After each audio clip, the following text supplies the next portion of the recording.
right, we are live. This is TCR, Cardinal Rule, as part of the Epic Mock Draft. And I am joined by Chris, aka Buzz, who who is also part of this. And Chris, why don't you introduce yourself, tell folks a little bit about yourself, and then we'll go from there. So I go by Buzz with the drafting. I'm a draft nerd, really into the draft and following football players. Lifelong football fan like everybody else.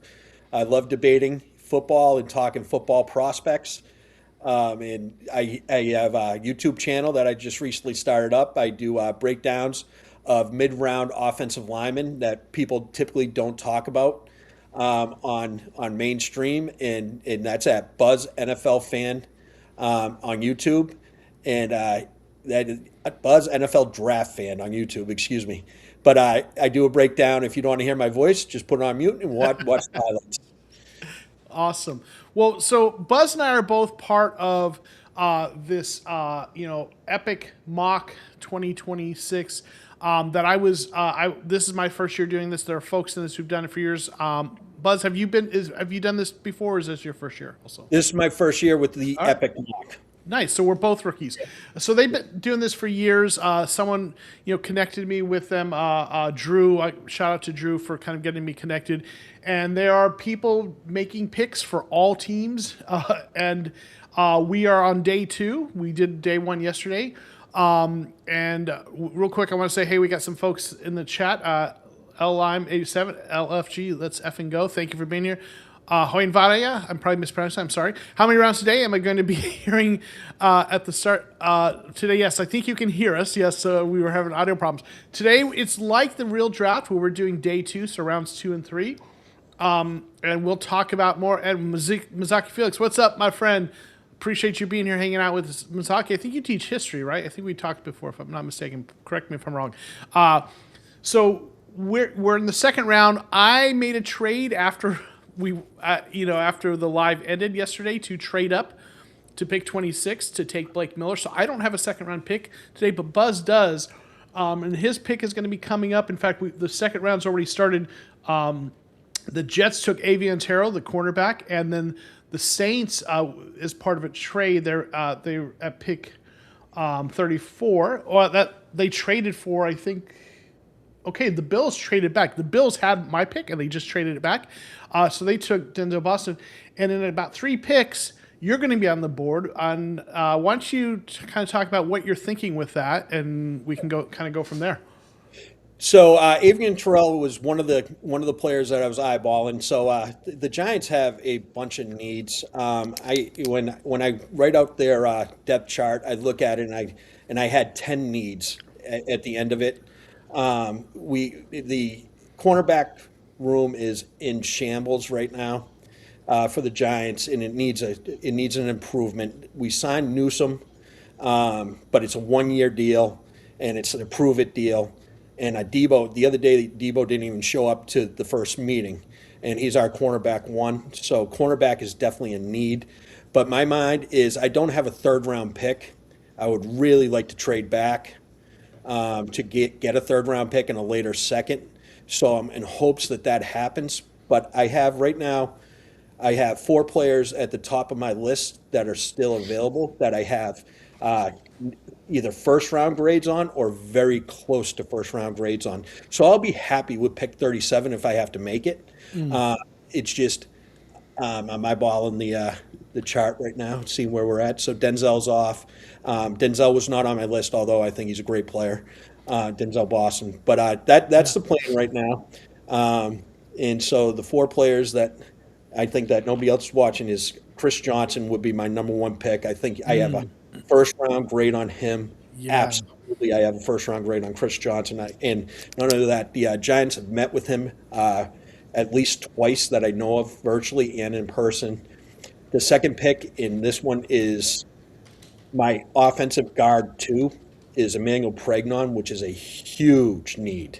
The Giants' interior offensive line is struggling right now. They have brought in Daniel Falele to start, and he needs a lot of work there. And then they have Runyon on the other side. But and then they have Evan Neal. They brought back Evan Neal on the worst contract ever, which is zero guaranteed money. It's a prove it deal. Josh Zendu they brought back on prove it. Then we have Aaron Stinney as well, who I have more faith in than the other two, and Kubis is another signing. So we need a starting level. Giants need a starting level guard, no matter what. So that's a huge need. And then the other piece of this is the Giants had the 31st ranked run defense last year, and we got Sonny Styles in the first round, which will help that because he'll be able to play the big nickel, and then he'll also be able to move inside to take one of the other two linebackers off the field during pass downs. And when you go to a regular nickel, so it's a really great fit with Sonny Styles to help with the run game. But playing in this division, when you're going up against great receivers, cornerback is a huge need. And Newsome's on the 1-year deal, and then, I have concerns with the other corner. So those are where that's where my mind is right now. And for those who are watching, there's kind of this group DM in Twitter that where Buzz and I are both part of, and I saw that you posted, that your pick is kind of on the block. You're willing to trade it.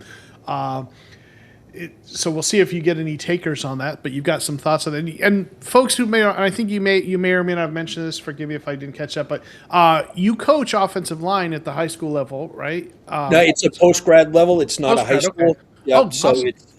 we're a 1-year school. It's called Bridgeton Academy. Okay. Up in Maine, and it's an all boys sporting school.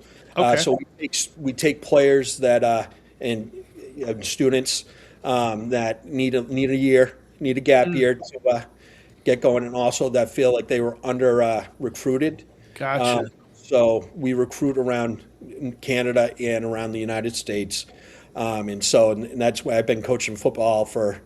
I've been coaching since I guess 1997. Nice. So I'm an offensive line junkie is what I really am. Which is kind of cool. So, you were able to bring some insights. Like, I'm not a film guy. Obviously I watch games and I've watched film, but I don't have the insights to kind of analyze that the same way you might. So you bring some really kind of cool insight with that background. And I know we were kind of talking off air. We'll talk about a little bit about the offensive line, the tackles in this class. We'll get around to that in a little bit. So you're not. Have you had any? Are you working anything for a trade? Is anything coming your way, or is it kind of quiet? It's quiet. I have not had success. I tried to trade back, like I was telling you before. I was trying to trade back at 5-2, and I did not get any takers. Which I think this is natural for a mock, the nature of this type of mock, because we all want to make picks, right? And we don't want to give up picks. So I think that there's going to be far more action in real life than there is in this mock. I still going to try to trade back, that's for sure. Well, so the last pick was just made, and I don't know if you caught that, or it's I would say it's Ted Hurst. Okay. Ted Hurst. That is a little bit. Yep. I know people like him. He's from Georgia State, small school. Yep. That's kind of a little bit of a surprise. For me, it's a great pick for me because it guarantees me one of my two top guys. There you go.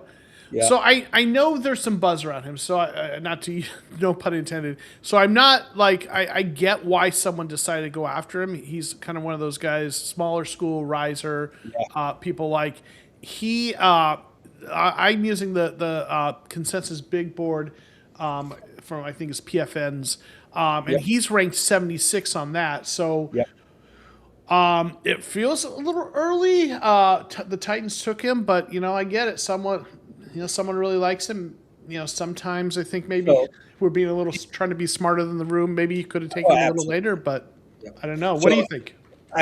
He's my receiver 6. Okay. I think his skill level is elite. I think his explosion, what he showed down at the Senior Bowl, was impressive.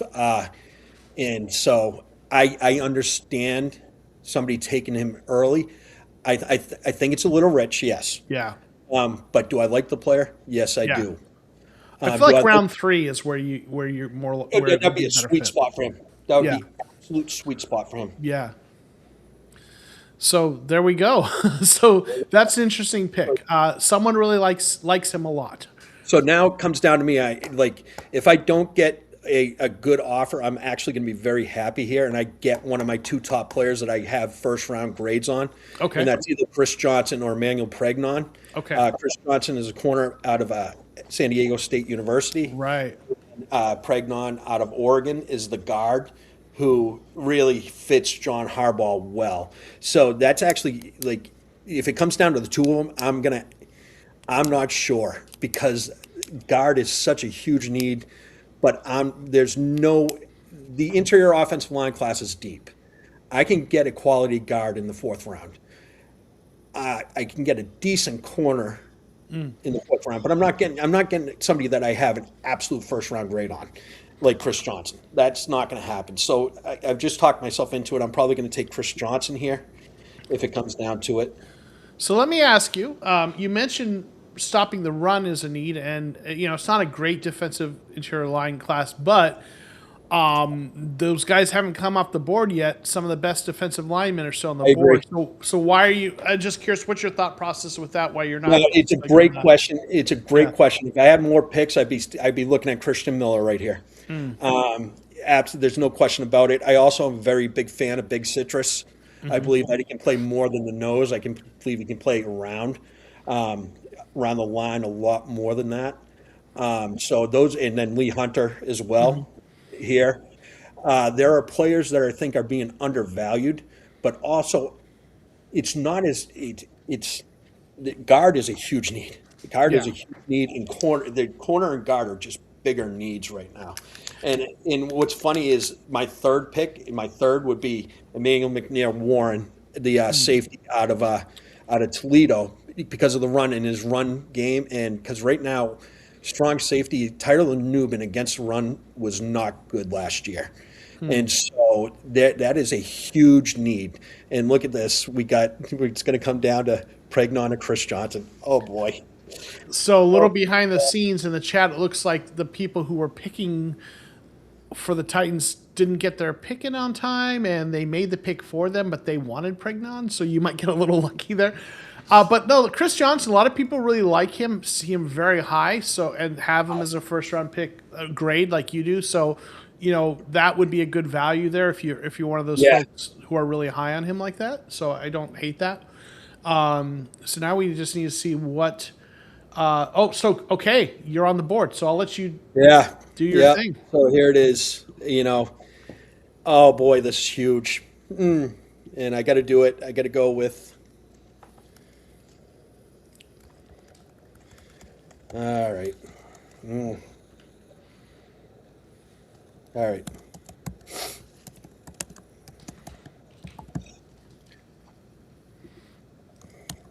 I got to go offensive line first. Okay, there we go. So the pick is Emmanuel Pregnon. All right. So it's done. Boom. All right. So tell us real quick what you like about Pregnon, and then we'll kind of go back and then we'll talk about, since we'll have a little bit of time, we'll talk about kind of the first round and our trade and stuff. But talk about Pregnon, what you like about him, why he's the pick for you. So he's a behemoth of a human being, and he's a better athlete than what shows. He played previously at USC in Wyoming, where his film is not as good. But this year, his film, everybody just assumes that he's just this big mauler, but he did so much more than that. His run game, especially gap blocking, is outstanding. His pass protection is so underrated. People are saying that he's not a great pass protector. He actually is very, very good. But what he fits in, especially with Harbaugh, is Harbaugh wants a particular type of guard. He doesn't want the short arm guard. He wants the long arm guard, and that's Pregnon. He wants size. Like Daniel Falele is one of the guys that started for him down in the Ravens, and they just re-signed him to a 1-year prove-it deal. And right now he's penciled in as being the starter. But if Pregnon is far superior of a talent, and Pregnon fits the build. So the Giants want to run the ball, and they want to run it right down your throats with Scadaboo. And so Pregnon is a perfect fit. Nice. So we're gonna kind of go back now that we've kind of we your picks out of the way. We got a little while. I am picking at pick 65, I think it is, in the third round. Yep. So we've got a little while till that comes around, but these things are moving fast. We had another defensive tackle go, Christian Miller. So a couple of them are going off the board. So and then got a couple of folks in the chat. Mazaki Felix, did I miss our second round pick? And and Brian Abdallah is mentioning. So last night after I ended the live stream, someone reached out to me about a trade up from Buffalo. They wanted to see if I wanted to trade back up. The message that was sent to me was, "Hey, are you interested in trading up to take Ty Simpson?" And and I was like, no, but I am interested in some other players.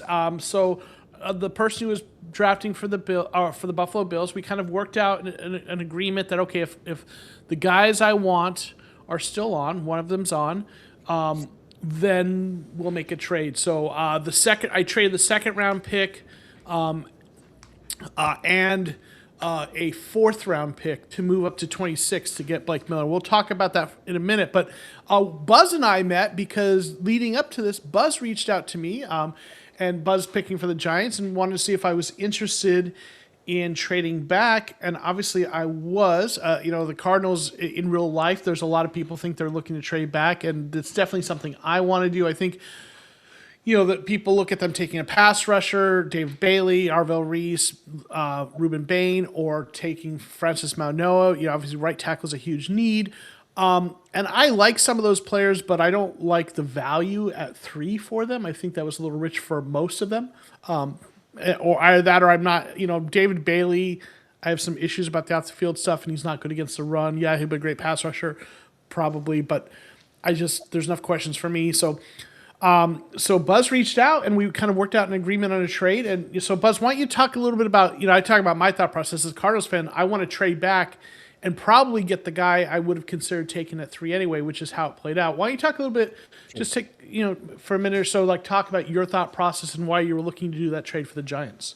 Yeah. So I wanted to trade back, and I was not getting it. I tried to trade back all the way to 21. And it wasn't happening. I got 2 responses out of all the DMs I sent out. So I was looking at it, and in my mind, I have 2 players that are my blue chip players in this draft, and they're Jeremiah Love and Sonny Styles. And so the thought process was to help. So the thought process when I was at 5, I knew 3 is available, because Arizona wants to trade back. But I know 3 is available for me. That means it's available for everybody else. So I jumped on trading up to 3 so that at 5, if I was at 5, I would not. There's a chance that I don't get Love because he's going at 4 to Tennessee. And then I truly believe, because every mock that I'm in, somebody's always trading up for Sonny Styles. Somebody always is trading up for him. And also looking at it, if I got stuck at 5, I looked at 5 as the no man's land. So it would have came down to, at 5, it would have came down to Delane, Downs, and Vega Ioane.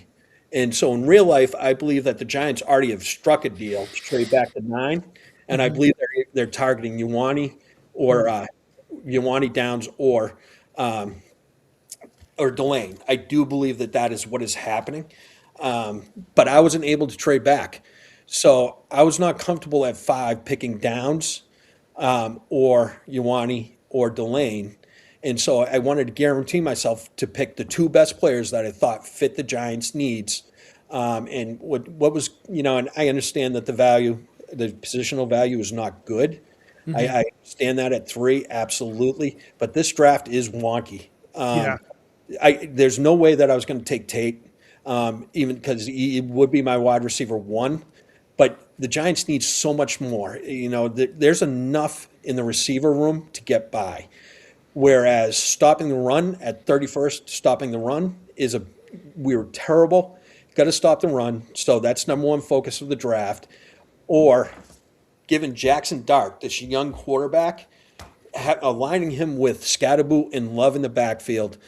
You're creating a situation where Dart is going to be facing a lot of 8-man boxes, which is so much easier to read than loose boxes. So I was thinking that, you help out the quarterback, the young quarterback, with this dynamic running game. Or, and then as time goes, Giacomo, I reached out to Giacomo. I said, "Hey, don't be surprised if I take Sonny Styles instead." Yeah. I didn't want to I didn't want to mislead you, because Yeah. in case you traded back and it was you were after Styles, I would have felt really guilty about it. But in the end, I had to balance the two, and what I think that the Giants most need, and the Giants most need to stop the run. And Sonny Styles is clearly the best player for that fit. So that was my train of thought. And also, I'm not disappointed with how much I had to give up. We don't have a third round pick this year, so I had to go into next year's supposed great draft, Yeah. to entice you. Yeah. But the way I look at it is, I believe in the Giants, I believe in Harbaugh, and I believe that we're going to make the playoffs. So pick 56 doesn't bother me next year. And pick Yeah. 56 this year doesn't bother me at all. So that was my train of thought. I wanted to get my player, and I went up and I got him. And you're right. It's a wonky draft. I've been talking about this on my content as well. The top of the draft is non-premium positions.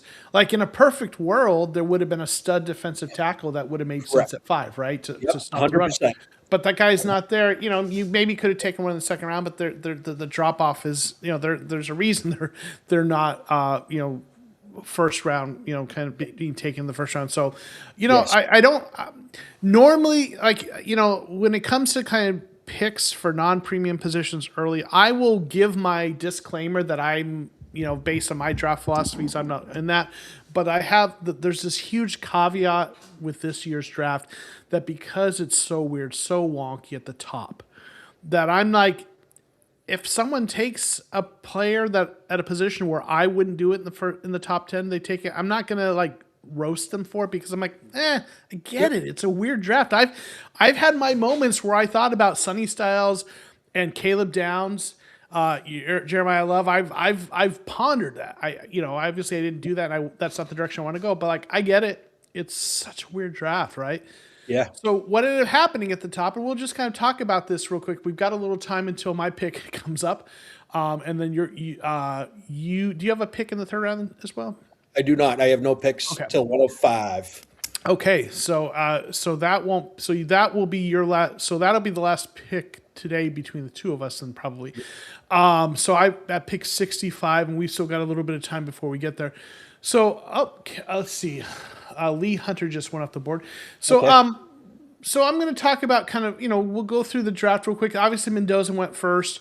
Jets took Bailey second. You and I had the trade. You came up, got Styles. And then, the Titans got Love. And listen, if you hadn't made that trade, someone else might have made it. And if they took Styles, Love went 4 like you would have thought, you would have been sitting there at 5 with the, there's a chance he really could have been gone. I mean, like you were trying to,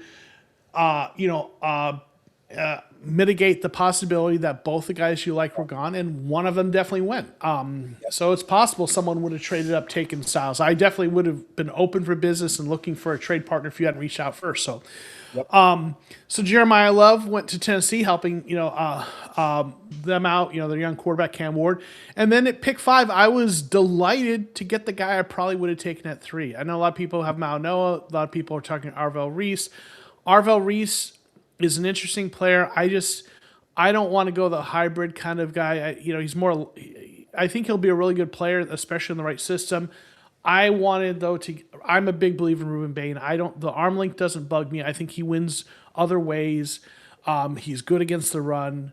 I just love everything about him. So I took the guy at 5 I would have taken otherwise. And so what real quick?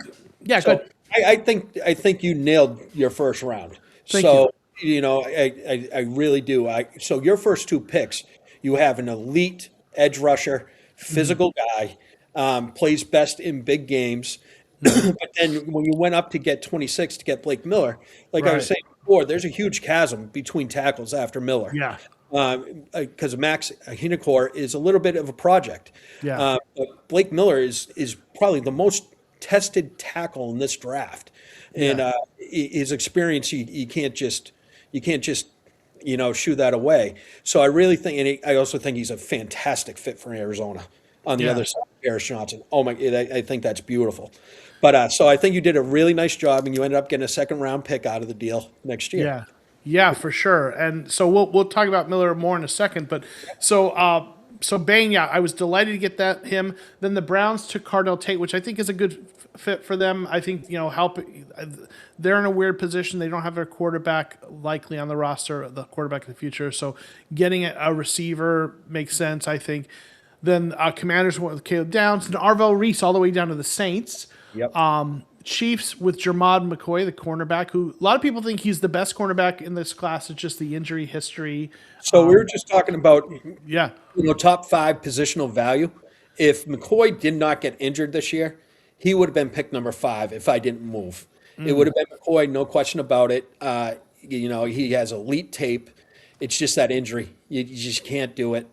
yeah, yeah, for sure. And so they took him. So there with the person who was drafting on behalf of the Chiefs, and then they were followed up by the Bengals, who took Mansour Delane, the cornerback, who because he doesn't have that injury history, a lot of people have rated higher, but but Delane went next, and then Grandizer's very own Miami Dolphins took Francis Manoa, so he doesn't have to go very far, right here. And then after that, the Cowboys, and I was on a live stream with the guy, Greg, who picked for the Cowboys, took Kenyon Sadiq, which was kind of for some people, a head scratcher. His thought process, there were like 6 defensive players he really liked, and they were all gone, and he wanted to trade back. He couldn't find anyone to trade back. So that was the best player on his board, and I don't hate it. I mean, there's other positions they could have gone with, but it was a weird spot for the Cowboys. I think their biggest needs would have been a reach there, if that makes sense. So they should have either traded up or traded down if they could, but he couldn't. I certainly would have traded with him if he wanted to send me both of his first-round picks, but I had to deal with you first before that. Then the Rams took Mekhi Lenman, which is one of the most widely mocked, kind of picks there, followed by the Ravens with Ione, which is also widely mocked. Then the Bucks took Cassius Howe, which I thought was a little bit of a reach, but they the edge rusher makes sense for them. So I do Yeah. like the fit for Cassius Howe. I just think that it is a reach there. Yeah. I would preferred, like, for me, I think Keldrick Falk would have been a great fit at 15, and then at 45 or wherever they're picking in the second round, getting Cassius Howe. I think that would have been the home run. Way to go. But I do understand the fit. Yeah. That was followed up by the Jets going after Jordan Tyson. Great talent. Just the injury concern obviously is there. And then the Lions took Spencer Fano, which we talked about that also on the live stream. And I think, like, with their situation, I think they could see them moving Penei Sewell to left tackle, and then they signed a guy out of Miami. I don't know. I'm sure I remember his name. I don't remember his name, but they signed someone who could play right tackle. I could see Fano being moved into guard in this situation. A lot of people think he's a guard at the next level. So that was a pick there. Then the Vikings took Thieneman, which is a widely mocked pick as well. Then the Carolina Panthers took Jacob Rodriguez, which there's been some first-round buzz on him. I think he's better suited the second round, so I think that was a little early, but it's not so crazy. I think there are people talking about that.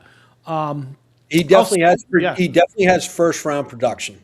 Yeah. And he's also, the way that he creates turnovers is incredible. He's an incredible football player, and he tested really well. So I do understand the first-round buzz for Rodriguez. Yeah, I love it. I would love him in like the second round. Yeah, absolutely.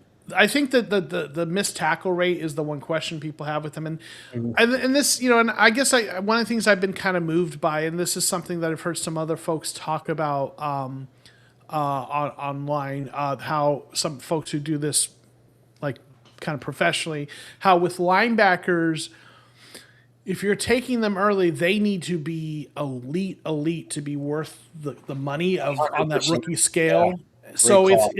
so it's not that I don't like him. It's just like, Yep. okay, if he's not a top 10 linebacker within the first couple of years, then it might be a tough, pick to justify in the So first what's round. interesting that you say that is Jim Wickens was talking about that. The draft professor was talking about that on one of his podcasts recently.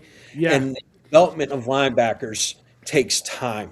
And right. so if you're taking a linebacker in the first round, you better be sure because Yeah, it's better off. You're better off paying somebody like the Patriots did with Robert yeah, Spillane last year, and taking him down the road when you know what he actually is. yeah. So with me taking Styles, yeah, I took a gamble, but I really believe in him.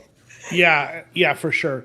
And so after that, we have Casey Concepcion for the 49ers. They're very, they like receivers who can produce yak, and he produces yak. He's a little smaller than the kind of guys they like, I think, build wise, but he's a And they big, traded up for him too. yeah, for sure. So Yep. that's, So great they mix. fit. Yeah, then Omar Cooper Jr., the Steelers. That one scratch, not because I don't like the player, it was a head scratcher from like I pay a lot of attention to the Cardinals like draft strategies, like how Monty Ossenfort has drafted historically, and the Steelers don't take receivers early typically. Like they take Right. them later and find good guys on day Yeah. 2 and 3.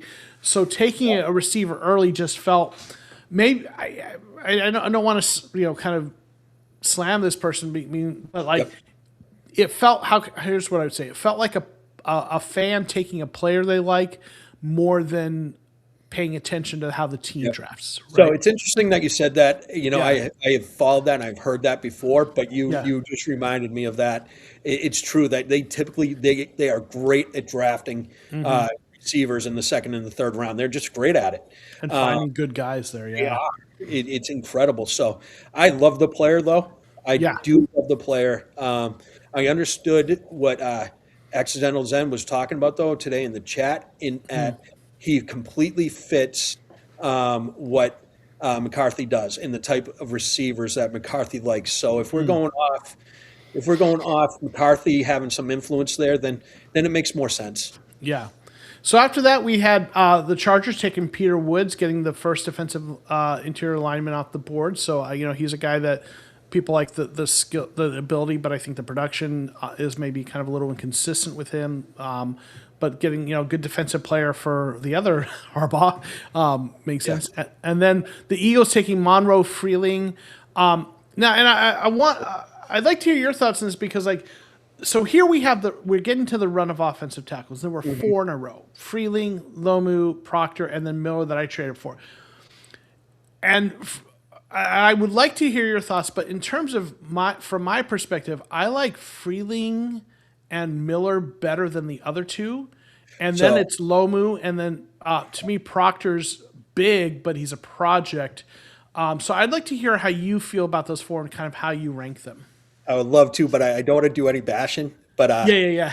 the pick, Freeling's pick to the Eagles, it might be the best pick in this entire draft. Yeah. I have a top 10 grade on Freeling. Freeling is an absolutely gifted athlete, and he's a very good football player. He does not have a ton of experience, yes, but if you watch his film, you watch his development, and then you match that with how he tested because he tested. I don't know what his RAS is, but he tested one of the best had one of the best RAS scores on any offensive tackle ever. And so for me, I really like the athletic piece of it, 35-inch arms. And people say that he's not good in the run game. I don't agree. I think he is. I think he has a lot of potential there, and I think he is pretty good now. I think he plays like a bull in a china shop in the run game. He creates contact. He has all these braces all over him, knee braces, arm braces, and everything because he wants contact. He's not a gentle kid. And then just the technique, you can see the technique is there. If he gets that right coach, I mean, if Steltman was still in Philly, and the argument is this, is Freeland going to go over play on the right? Yes, that's going to happen. If this happened, initially Freeland would have to move over the right because Mailata's not moving. But it would just be such a great fit. So my tackle one is easily Freeling, and that is over Mauinoa. And Right. so my tackle three is Blake Miller. So I do agree with you on that. I have a very low grade on Lomu. I am in the non-Lomu camp because he's not physical. Like Yeah. if you watch Freeling play and then you watch Lomu play back to back, you can see the difference. And so, and I don't see Lomu being physical in the run game or the pass game.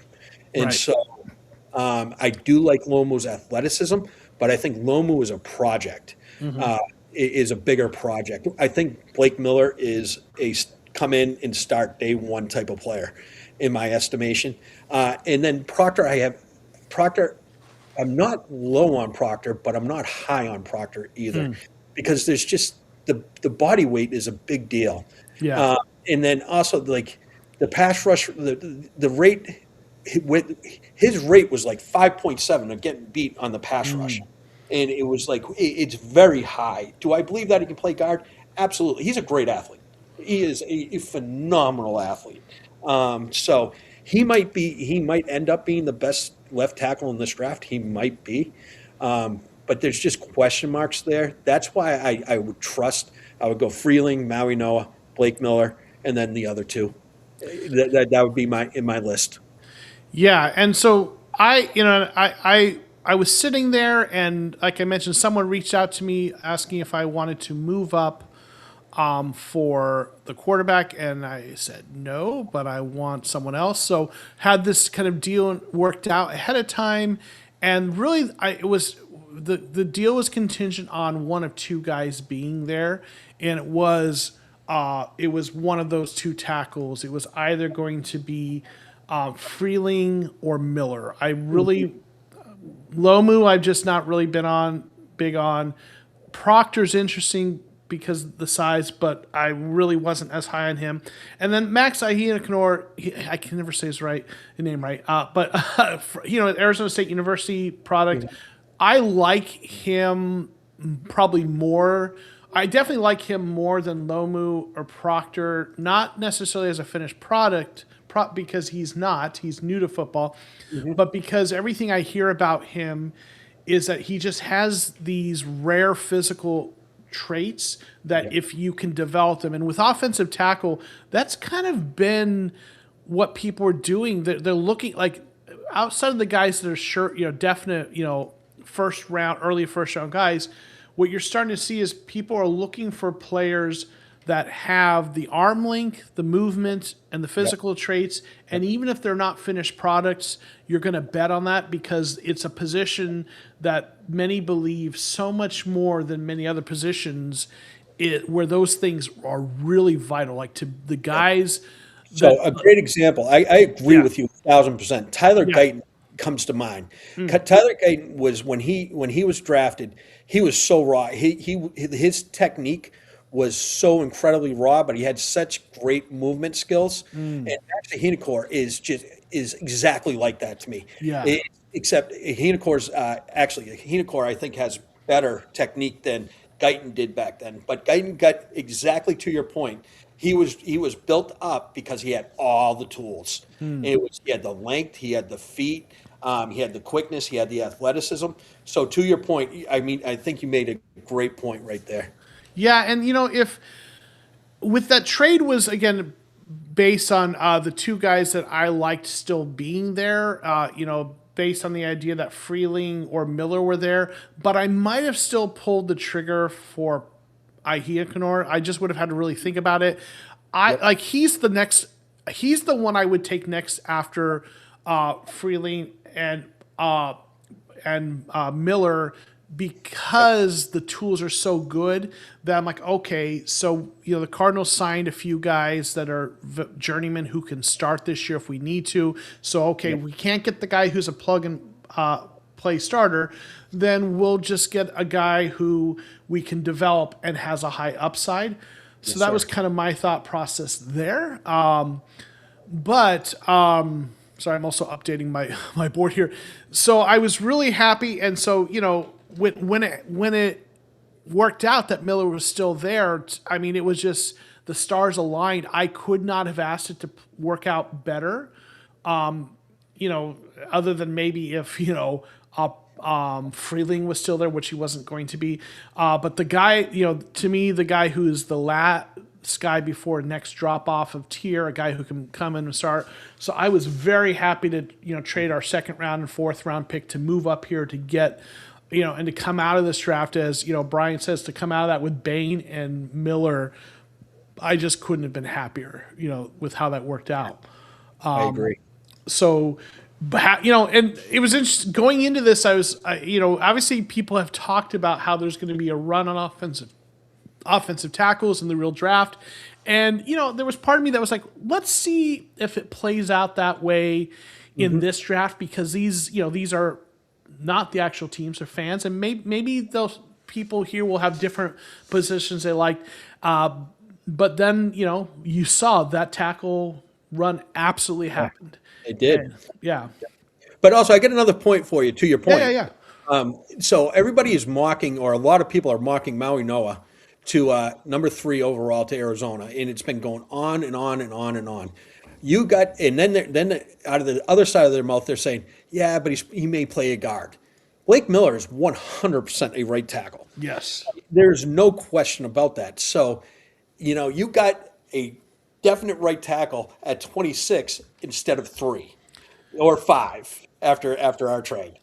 So it's Yeah. it's very sound. And one of the reasons I really preferred this approach too is your point. It's like Mauno, okay, some people think he'll be a guard, some people think no, he'll stay at tackle. With the arm length, his arm length is short enough that it's a question, long enough that if his technique is good enough, he can stay at tackle. But that's a real thing in the NFL. I mean that it really matters. does. Maybe, and so one of the things I've done, and folks who follow my channel know, I've got this chart that I kind of have created that I kind of use, and let me see if I have it here. Okay, I'm going to put this up and let you see this if you can see the screen. I call it the almighty chart. Okay. And what this is sort of a heat map where I took Monty Austin, for our general manager, came up to the Patriots organization and spent a couple years with Tennessee. He was like, head of scouting, head of assistant GM, had front office positions. And I looked at the draft picks position by position and round that were made in the front offices he worked in before he came here, and then added his own picks. And the idea being those are the philosophies he was steeped in. That's where he learned. Research. Yeah, thank you. And I put this together. I did this when they first hired him because he had no track record of his own. I was like, well, what's he going to do in the draft? Well, this might give us clues. So I've built on it every year. Quarterback 8 in the second round. Yes. That is intriguing. Yes, they take them in the second on day 2 a lot, but they also take them later. I think, like take shots. Yep. After 6 in the 7th round. Yeah, so this has been sort of a heat map that has given me ideas of how they do things, and it's doesn't mean he'll never go against it, but there are themes. You saw one of them that's one of the big themes. Cornerbacks, they love to take them on day 2, which he has drafted multiple day 2 cornerbacks, and then they like to take them late on day 3. But another thing where I'm going with this is look at interior offensive line, 0 in the first or second round. The Patriots never took a guard earlier than round 2 or round 3, and so Monty in his draft has stuck with that, right? So I don't ever mock until he takes a guard or center in the first or second round. I'm never going to mock one for them because he has until I see it, right? So in other words, I should have taken Chris Johnson and waited till the 4th round to take a guard. Right, there you go. Well, I mean, listen, I'll say this. With guards, and I've heard other people talk about this, they are a low risk first round pick. Their hit rate is high. If they're a first round guard or center, if they're that good, if they're good enough that people are considering there, then they are a high hit rate. They work out most of the time. Yep. So I don't have a problem if a team wants to take one early and the player is one that is projected as a first rounder. I don't hate that because it's such a safe pick. There's the value based part, but their philosophy is take them later, and you can find obviously good inter-offensive. And the Patriots found so Yeah. many good ones in that, And right? also like this draft particularly, like I give you my background of doing mid-round analysis on players. Yeah, There are so many good guards in this draft. It's not just center. yeah, Guards are loaded too. And so there's going to be players like Nawayu that's going to come out of Oklahoma, who's a very good guard, and Nez Cooper, who played next to Maui Noah, who's going to come out in the later rounds. That absolutely, if they were there, if I had Chris Johnson in the fourth round, it was either Nawayu or Nez Cooper. There's a player that I love that played for Iowa. His name's Bo Stevens, but he only okay, had 31 and 1/8 inch arms. But his tape is as good as any guards in the draft. But he's 31 and 1/8, and he absolutely destroys people. So I did research on the Giants, and I really wanted to wait to take Bo in the fourth, and the Giants had not met with him. Everybody they met with was a large human being and had long arms. So my favorite player, I had to take off my board. One of my favorite players. So that was my train of thought. But yeah. Well, in looking at going more back into the kind of the Monty Osfort guard thing, one of the things I also looked at, and this is back to what you're talking about with Maui, is I did also a little bit of a deeper analysis, kind of this off season or within the last month or so, and what I looked at was, okay, let's look at the actual tackles that the Patriots took and the Titans took and the Cardinals took, under during those times to kind of get a sense for their arm length. yep. And what I saw was they did not take none of the tackles taken before the third round were guys that were converted.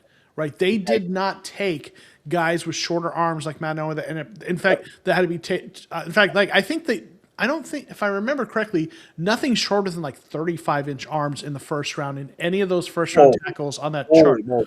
Yeah. Yeah. So they have a type. So but now I will say the Cardinals have met with Mao, so there's interest, but I've not been on board as much as other people with the idea that they would take him because he just didn't fit that prototype. I'm not saying they wouldn't consider it. Maybe they decide that with the way this draft is, they will consider it. But I was kind of not on that. So that you talk, so taking a tackle with short arms who might be a guard. I think they're doing due diligence on him, but I think they're more likely to go in a different direction. And Blake Miller, like you talked about, is a great fit for that. He's more of that prototype. So that I liked this 35 move. inch arms. Yeah, He has 35 inches. there Yep. you go. So I liked that move, and obviously it worked out. And I would love to see it work out in real life. So, well, let's see. I'm trying to also update. I am updating my board, but I'll tell you, Grandizer, who, if you don't know Grandizer, he's the best mod in the business. He is such a great dude. He comes in and posts stuff. He's got a question for you. Chris, do you happen to your top 10 list in each position for this draft, top 10 guards, honorable mentions? Why don't you maybe speak to Grandizer's question while I update my big board with the picks that have come out so I can kind of get that up to date and kind of make sure when it's time for me to pick, I know who's still available. So why don't you share with Grandizer some of your thoughts on some of your top 10 players in different positions on this draft? So I got to pull up. I got to go to my site here. Yeah. But thank you for the question. Really appreciate it. The guard position is one of the positions that I'm most excited about in this draft. In the history of the 7-round draft, only 49, the top number of offensive linemen picked is 49 is the total. And so I have 57. I studied over 70 and graded over 70 offensive linemen, and I have 57 grades, 57 draftable grades. So I'm really excited. So I went, Ioane is my number one. He's one of my favorite players in the draft, one of the best football players I might have ever studied. He is a phenomenal football player. I think that as a guard, he might go in the first round. Then I got number two with my 20th ranked player, Emmanuel Pregnon, which I got lucky and I got at 37 in this draft, which is great. Then Chase Bizontis, and then like I was talking about, I have Bo Stevens very high, but I have a feeling he's going to drop to the fourth or fifth round, probably the fifth round to be honest with you, because of his arm length. Keelan Rutledge, who is just an absolute mauler out of Georgia Tech. If I had traded back, Keelan Rutledge was going to be my target, but I wasn't able to. And then Inez Cooper. Inez Cooper is 6'6", 334 pounds, and he's a hustler and he's a good player. And I'm really excited about Inez Cooper out of Miami. And I think he is one of the later targets for the Giants, actually. I have Jalen Farmer next, who also is in. Jalen Farmer is probably the best athlete out of all the guards, but he's not completely refined, and he doesn't play until the whistle all the time. He doesn't play with great effort, but there's flashes where he is absolutely. You would think he's the best guard in this class, but I think Jalen Farmer is going to be top 110. He's 6'5", 318 pounds, and he is every bit of muscle. It's all muscle, and and he's fast, and he's a very interesting player. Another one that people aren't talking about much is Fabechi Nwayu, who had the best pass rate in the entire class for guards. He's 6'4", 325 pounds. He's a big guy with nice 34-inch arms. I believe that I got him at 130, but I can see him going late day 2, early day 3. He's an exciting player. And then coming down after that, I got Billy Schroeth out of Notre Dame. And Billy Schroeth, to me, he's a good player, very experienced, but his skill sets don't match the players above. So right there, that's where it would break for me as far as players that I think I think everybody I mentioned could be a day one starter. Right. All of those guards. And that's why, like, back to your point, it's intelligent to wait to day 3 to get a guard. If you see it, it's intelligent to do that. Like the current Michael Wenu, who was the other one from the Patriots a while back. He moved on. I forget his name. Shaq Mason. Yeah, that's the guy they got in the third round. Yep. So that's my list for guards, and it's a very good class, I believe. Thank you for the question, by the way. And so Keelan Rutledge is a guy I've loved in my mock drafts, and he went here at 53 to the Steelers. So it's interesting. My trade back was going to be with the Steelers, and I was targeting Keelan Rutledge at 53. Nice. But it didn't work out. So that's what happened. I'll tell you what, if he would have been there at my next pick, I absolutely would have taken him, but I'm not surprised he's gone. I remember you mentioned him last night with Skoldock as well. Yeah. Love him. So getting caught up, Jennings Dunker also. Now, he's a guy who I know there's injury concerns, but people have him moving in from tackle to guard. What do you think of Jennings Dunker? I would love to talk about Dunker. I have him as a guard too, and I should have mentioned him on the last list. Mm-hmm. But for me, he's not a second-round player. He is more of the players that I mentioned. I have him in top 100. In my analysis, I gave him a top 100 grade, but it's really like 100. I can see Jalen Farmer going ahead of him. I can see a lot of players going ahead of him. And he's not a bad football player. He's just not. He's not as. He doesn't move laterally great, but he's not slow. But everybody thinks he's wicked slow. He's not slow in the box. In the phone booth, he is not slow at all. He absolutely crushes people when he gets his hands on them.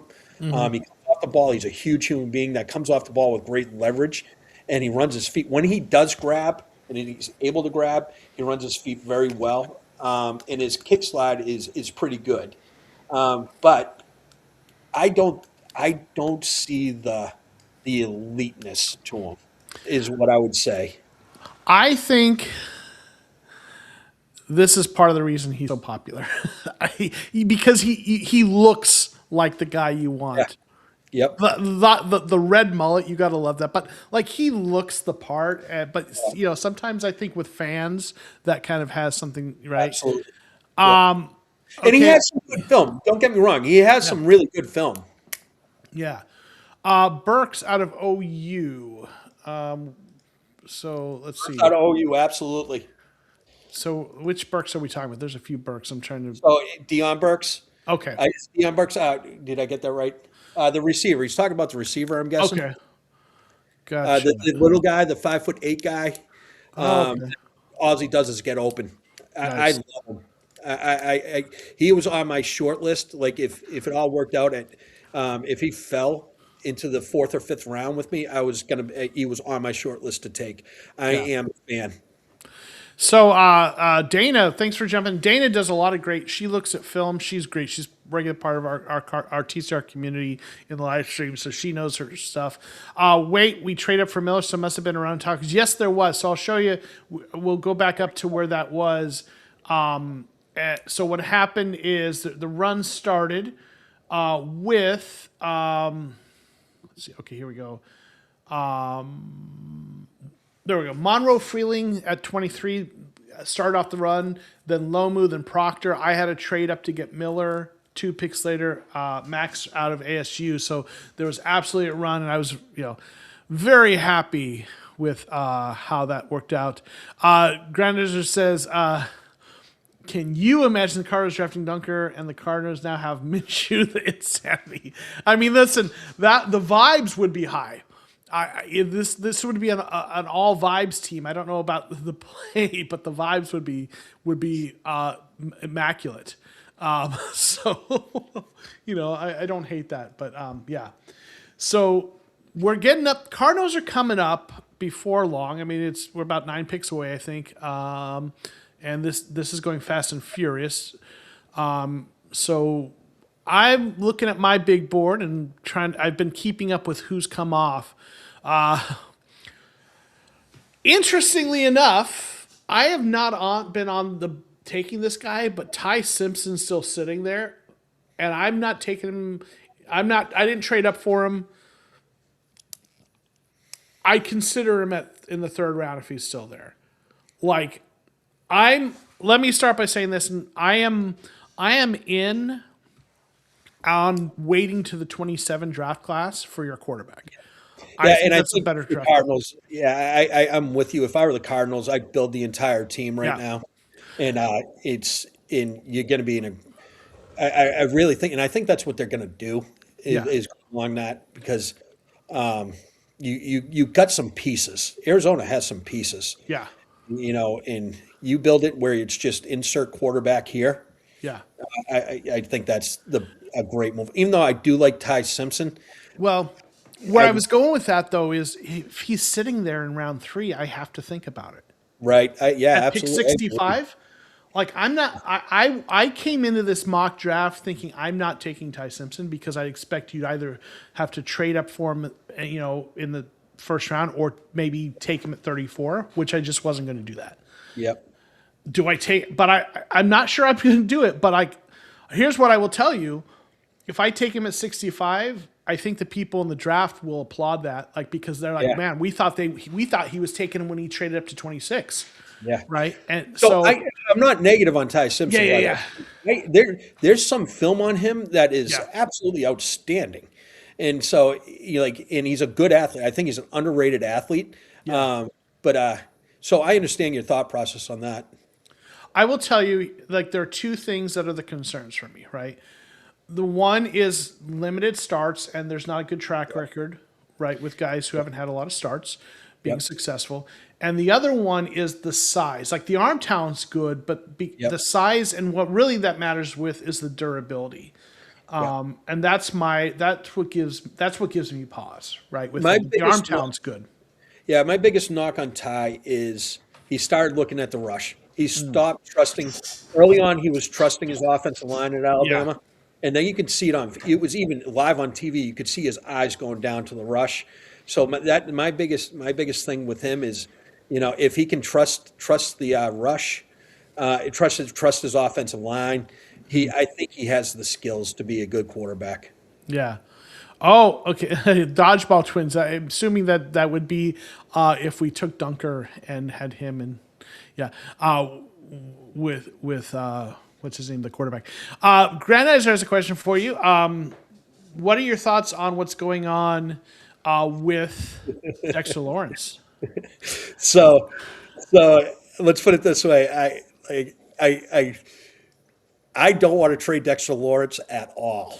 I think it is a contract ploy, and I think it's deserved. But the thing is this: if the Giants lose Dexter Lawrence off that defensive front, oh my God, it's going to be a big issue. So, me personally, I'm going to overprice him.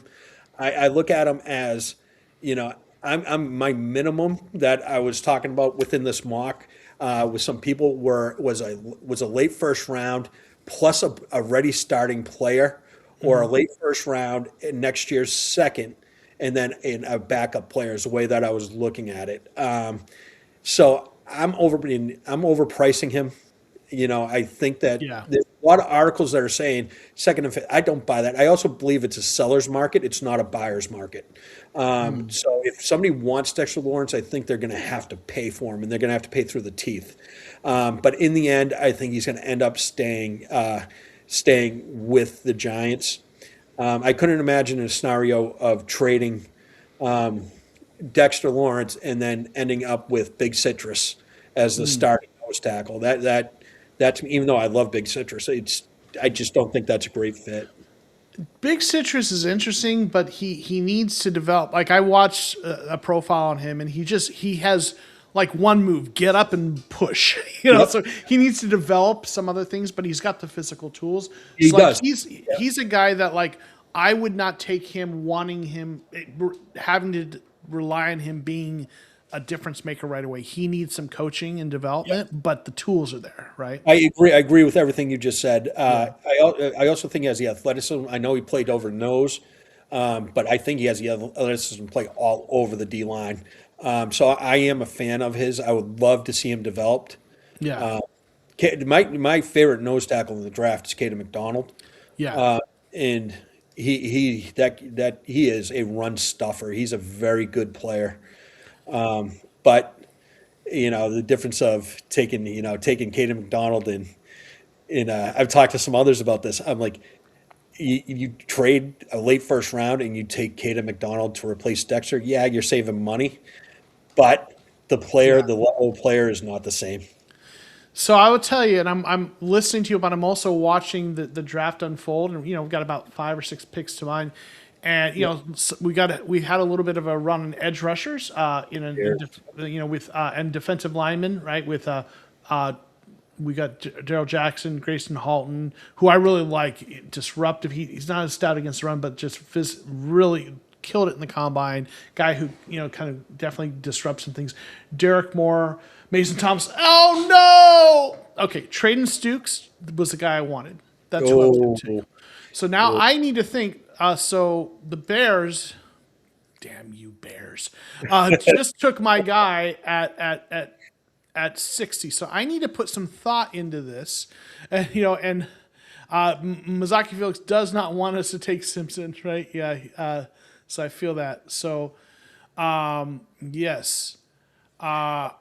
So I need to think about this. So the guy Stukes, the Cardinals had Jalen Thompson, who left in free agency, who was kind of our safety slash slot nickel, and we have a lot of cornerbacks we've drafted in the last few years.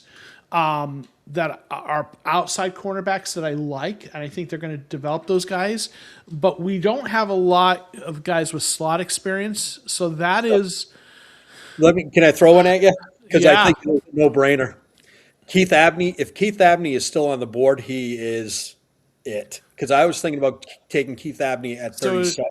I will say I'm only taking corners if they're slot corners. Is he a slot? He plays both slot and boundary. Okay.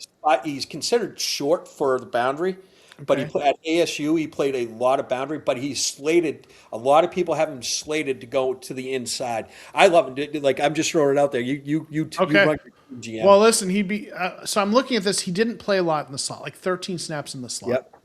That's the one. I mean, they think he might move inside. Yep, 100%. Yep. So But there's that's the later one thing slot that gives me corners. concern. There's really good later slot corners, like Chandler Yeah. Rivers and Jaden Kennedy are really good slot corners with slot corner experience. So you can get that later and be confident in it, I think, as well. Yes. I will say I'm not loving the way this draft board. That's the guy I really wanted, and it's not Yeah, it fallen. would have been a great call too. Yeah. So I'm gonna see. Anyone interested in moving up to pick 65? I'd be up for trading back a bit in the third for an earlier third round pick and a day 3 pick. Okay, I'm gonna throw that out there because there's other guy there's another guy that I like. There's receivers I like here. There's another guy I like as a slot safety. A couple guys, but they're a little later, and it feels early for them.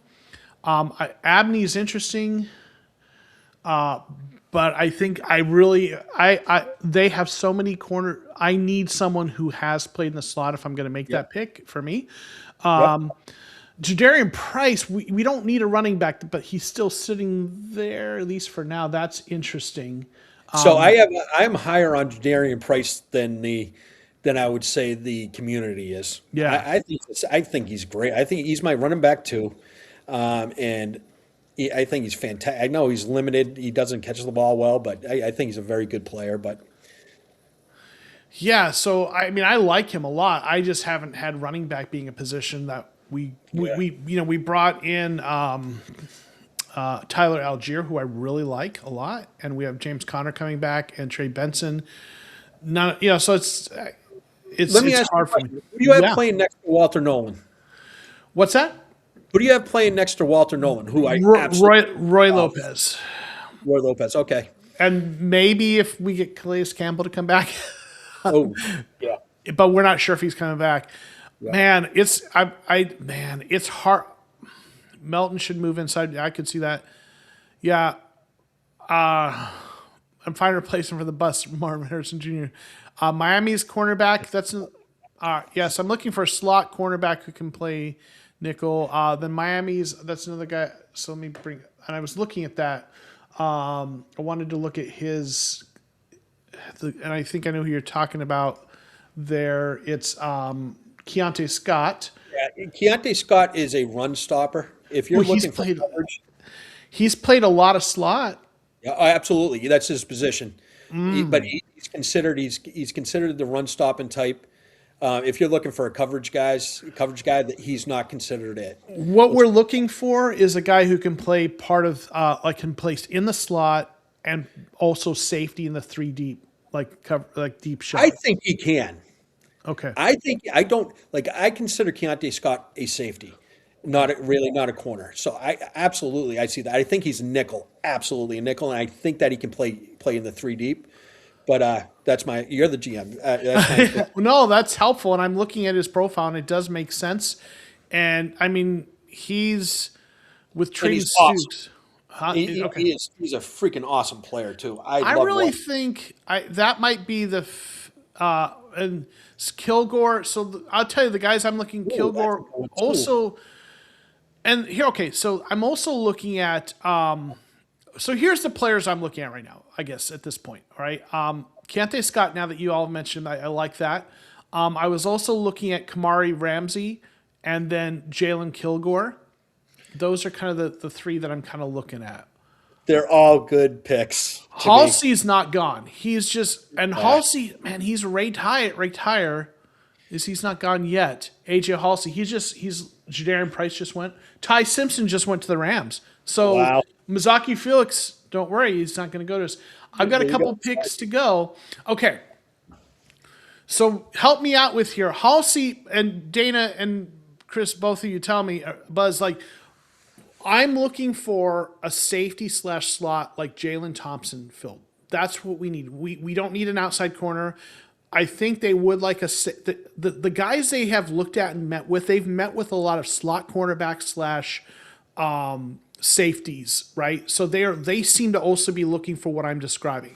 Halsey is the highest graded person here, and There's I another think one. There's another one to consider, and it's Zaki Wheatley. yeah, I think he's another one too. So which of these guys like, and I'm gonna be on the clock soon, so we got to kind of get. I've got like two picks. I love the Kilgore. I love the Kilgore shout out. I think he So fits what you're talking about perfectly.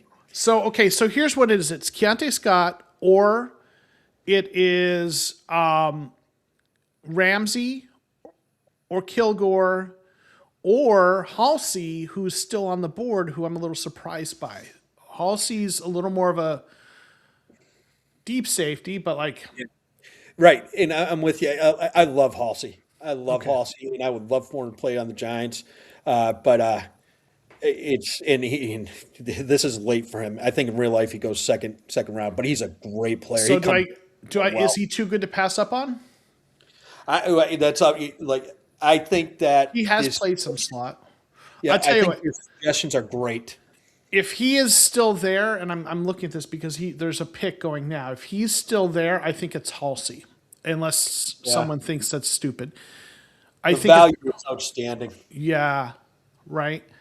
Let's see. Seattle's on the board right now, so let's see what they do. But I do love the Kilgore shout out. I think Yeah, the Kilgore shout out is excellent. 100%. So let's see. I'm gonna kind of Jaron Price went. Who took Jaron Price? That was the Broncos at pick 62. Interesting. Yeah. All right. Okay. Oh, he did go in the second round. Yeah. Yep. Yeah. 62 to Denver. All right. So I'm just kind of updating. Anthony Hill went 63 to the Falcons. Wow, 63. Yeah. Wow. Do you think that's late for him or early? Yeah, late. I think his Yeah. upside is remarkable. And look, you look at the 2024 tape. Yeah. He does so much more. He can play the same style. He's not Sonny Styles, but he can play the same type of position as Sonny Styles. I was really low on him early in the process, and as more time went and the more I studied him, the more he went up my rankings. So I think it's really low, really late for Anthony Hill Jr. Oh, someone. Sorry, I need a fallback. Someone's trying to DM me. Okay. Someone wants a trade, and Nice. let's. Okay. So, sorry. Oh, I need to. Okay, like I've got. Okay. I need to message this guy. Sorry, just saw your message. Offer. All right, let's see what the Miami folk person is maybe offering something. Let's see if I get an offer.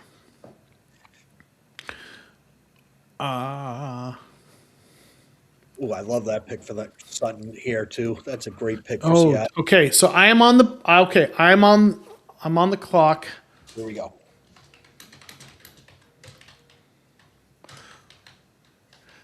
75 and 151. I think I could get one of those safeties I like. I 150. agree. Yeah. Okay. What do you think? 75 and 151 for pick 65. You want me to look at the trade? Real quick, yeah. The chart. Please. 75. Yeah, Rich Hill. Don't have much. We got to, yeah. I'll get the quick chart. Number. What number are you? 65. Yeah. 65 for number 75 and 151. 75 and 151. Fair. It says, the computer says it is the team moving down, giving up 65, receives a near equivalent value in round 3, plus an additional mid round. So they're saying it's fair. Okay, I'm going to take it. Okay.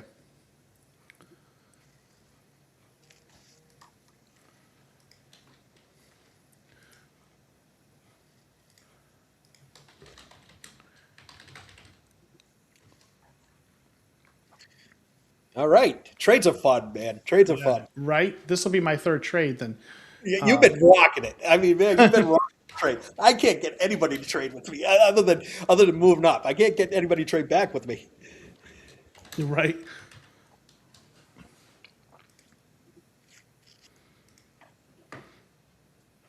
So I just put it in the chat.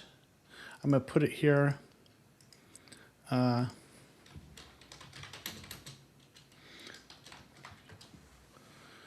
Or trade. Sorry. No All problem. right. Let's make sure. I type trade incoming to make sure that they. All right, they've got it on the board. Okay. Congrats. Here we All go. right. All right. So I'm going. I think you're going to get great value. The thing is, I hope you just don't pick one of the players I want. I hope Right. one of them falls. So I've got now. I'm going to update this. My picks are now 3 picks 75, and then I'm got pick 151. Pick is in. I wonder who they took. Keontae Scott. No, Yep. Yeah. wait, no, Chris Brazel. Scott Oh, went they went immediately after Basil. him, Oh, no and then kidding. Scott. Yeah, and I'm going to be on 75. And the thing is,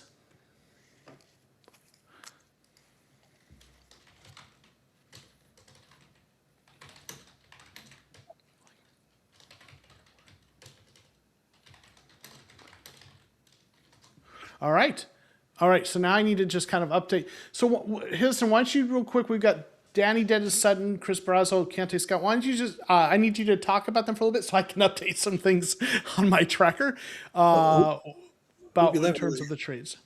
So we're there. We got so I'll start with Danny Dennis because I really think that he's an underrated talent in this class. He's physically large, and the more film I watch, he's making more and more plays. To me, he has NFL body written all over him. I know the Patriots were meeting with him. They were very high on him. I think he's one of the top 10 edges in this class. So getting him here for Seattle at 64, I think is a very solid pick. Chris Brazel, a lot of people have him much higher grade. Some people have him in round one.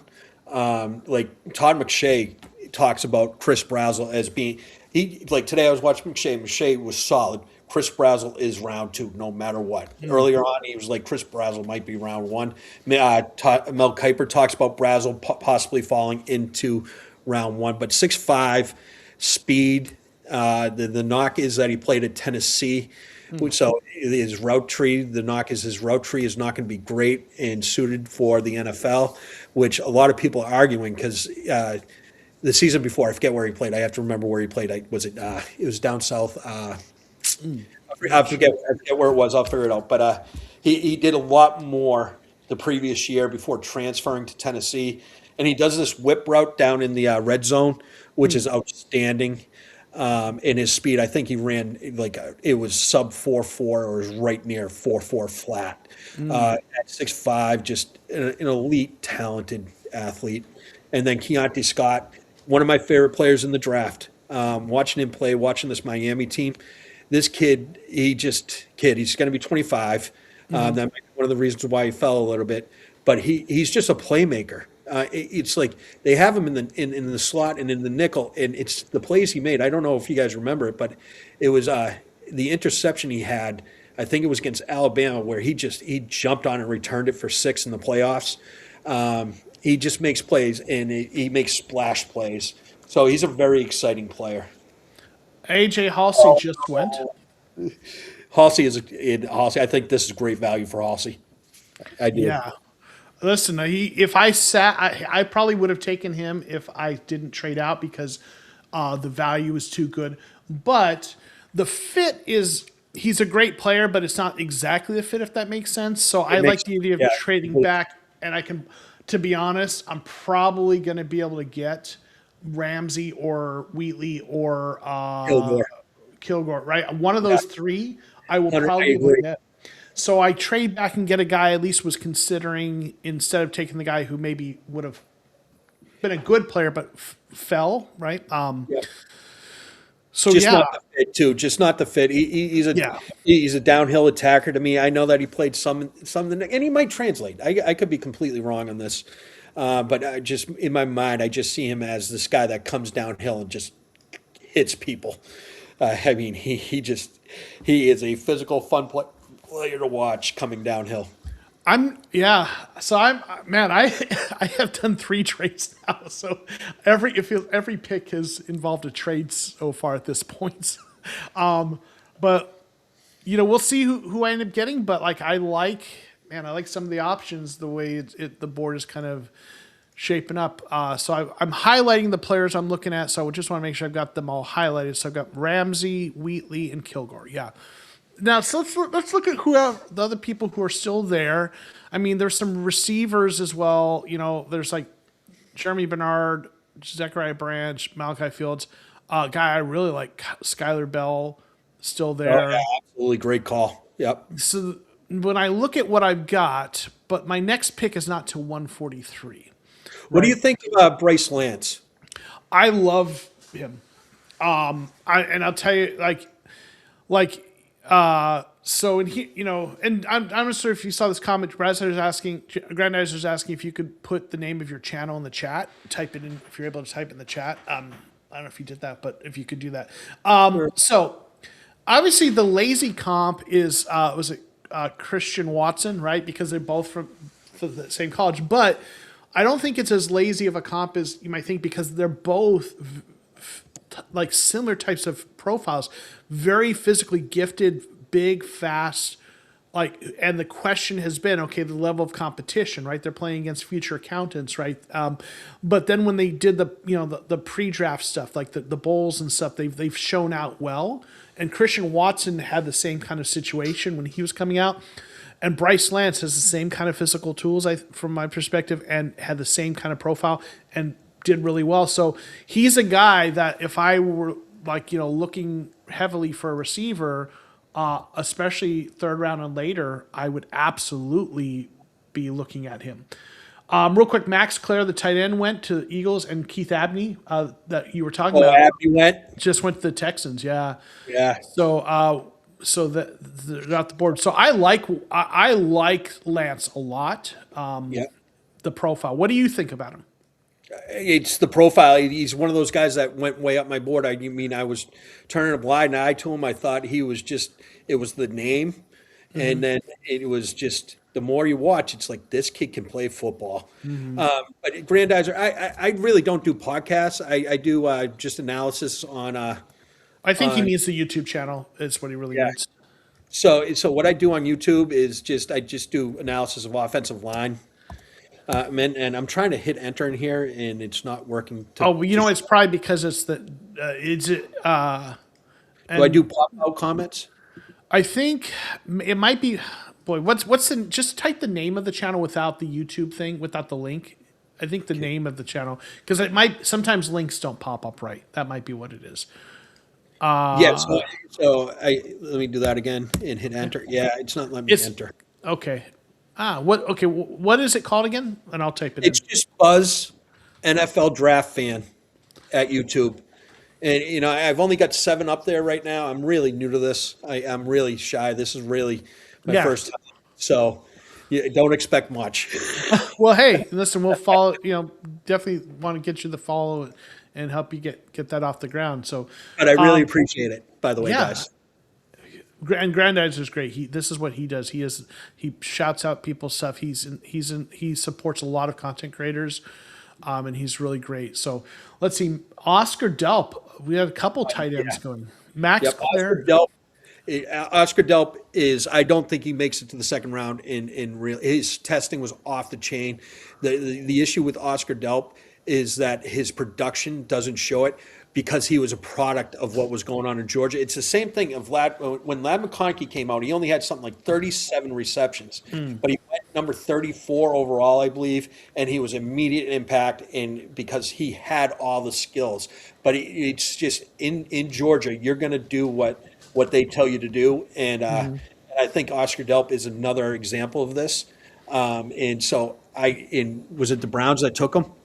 Great fit. That's exactly where I would put him. By the way, with Todd Monken, the connection. It's a great fit for him to go to the Browns. Okay, nice. So it's a great fit. Yeah, great draft pick for the So Browns. I'm trying to get caught up on marking these off. So let's see. We have Delp going at pick number 70 to Cleveland. Okay. 70 to Cleveland. All right. He was 88th on the big board there. But, at this point, those are kind of fluid. Yep. All right. So Yep. let's see. We've got Delp. Okay. Connor Liu he went to the Commanders at number 71. So that's a really good. I think he's more of a center, isn't he? He is a center, Yeah. and he was known as the top center going into the season, and that was very consensus until he tore his ACL. He tore it, I believe, in the first week of November. Okay. Fall off since then. I have him. He's a very physical football player, and he's a very good player, and I do have him in this range. I Okay. just have a couple other centers that I have ahead of him, but Connor Liu in this range is great value to me. I think we're going to get 4 centers taking the top 100 this year. Okay. I've heard it's a good class for centers. It is. It's out. Yeah. So I'm up in about 4 picks. So I'm looking at my big board here, and you know, again, I think unless I want to kind of go in a different direction, it feels like. I mean, receivers worth considering, but do I? I mean, I don't think, but I don't think any of those slots will fall to my pick 143. So If I want to which wait. slots do you have in mind, if you don't mind me asking? So the players I'm looking at right now are Skylar Bell, Kamari Ramsey, Jalen Kilgore, and there's even part of me that likes Caleb Proctor here. Right. Oh yeah, that's another high riser. Right. So Yeah. the question is, do I feel like when there are some cornerbacks later, maybe there's some that I could go with. There's some defensive I think there's some linebackers I really like later. I think we're starting to get but I think I need to go.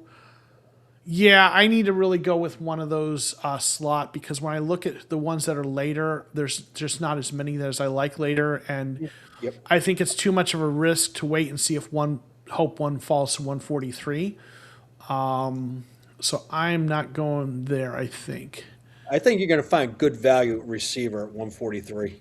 Yeah, I think you might be right on that. Yeah. So I think really, let's see. There's a pick. They're getting ready to put a pick in. So right now, then it's really Ramsey. I know Wheatley is another one we're talking about, and Kilgore. Right. Those are the kind of the 3 I would look at. Right. You definitely should not take Zakee Wheatley. Okay. He wasn't kind of the top. Oh yeah. Oh, because you want him. I get it. Okay. Yes, sir. It took me a second. But let's see. But here's the thing. He is more suited for single high rolls. He is, but the last year he played down a lot. Okay. So And he I played remember. more down. He's more single high. You're right, though. Wait, listen. You watch him. I'm just looking at the grades in the description, but he's played some slot. 84 snaps there versus 316 deep, 253. Yeah. But it's the slot that I'm looking for, and I don't think that's quite him, if that makes as much, right? Does it make sense? Less of a slot guy? What you're saying is 100% true. Okay. And listen, I know there's a little self-interest for you there, but there is. But at this point, I would not. We're friends. Yeah. Yeah, absolutely. I'm not going to steer you wrong. Yeah, but Ramsey is rated higher. Ramsey has played 251 snaps in the slot. He's primary slot. So if he's still there, I feel like you can't miss with this pick. Yeah, that's how I really feel. I feel like it's Kamari Ramsey if he's still there. It's great value for Ramsey. So we'll see. So Zachariah Branch just went, so we'll take him off of my tracking board. Are you tracking the picks somewhere as well, or? Yeah, I go with Walk the Mock is where I have my list in. Oh, nice. And okay. so I go back there and I just put them down. Nice. I have a Google sheet that I made myself with a little help of Gemini AI to help me figure that out. Okay, so let's see what we got. We've got a couple picks before me: the Bills, the Chiefs, and then me. There are two. Like there are enough players that I can find someone I would like. You know, I mean, there's multiple players I like here. So it's my Ramsey, then Kilgore probably. Let's see, Kilgore. I want to look at. I'm looking at him on PFF as well. I want to kind of just kind of get a sense.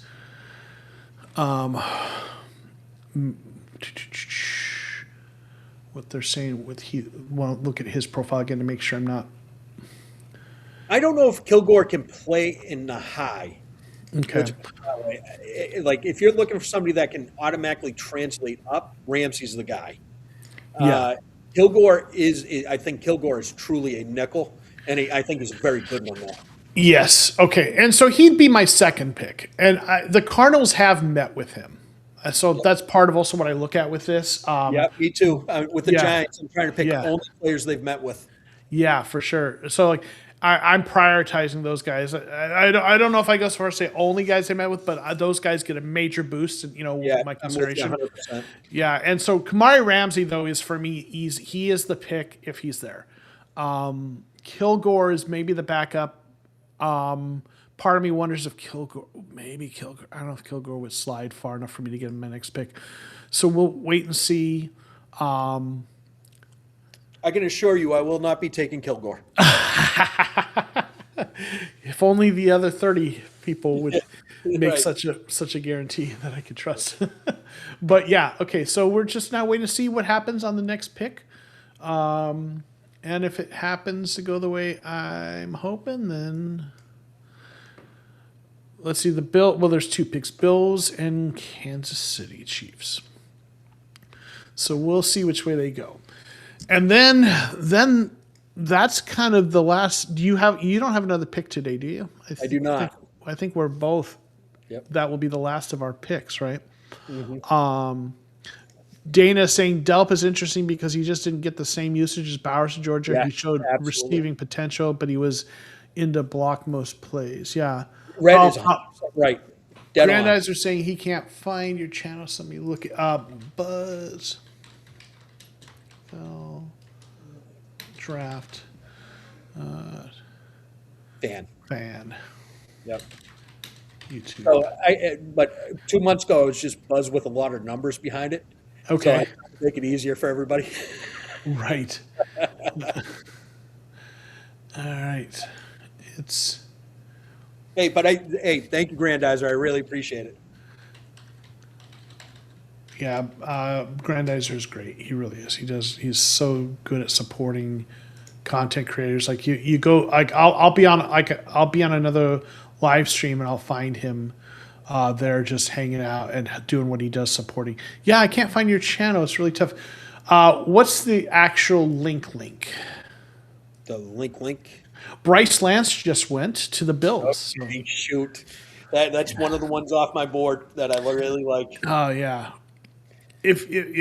I like him. I obviously I wasn't targeting him. I mean, he's a guy I would have considered it in the right situation. So for me, it's fine. It's another player off the board that I wasn't going to take here. So okay, all right. Jeremy Bernard just went. Yeah. So Bryce Lance, then Jeremy Bernard. What we're seeing, what's interesting about this part of the draft is we are getting some really good football players coming off in the third round. Like these guys are all arguable second-round picks. All right, I just put in the pick Kamari Ramsey. Congratulations, great pick. Thank you. Woo! Well done. And you got an extra pick with it. Yeah. All right, another pick tomorrow. Yeah. So I now have addressed cornerback slash safety, my nickel kind of thing. So this is Kamari, Ramsey, quarterback, safety. I'm going to put DB is what he is. And boom. Done. So now, there we go. And let's see.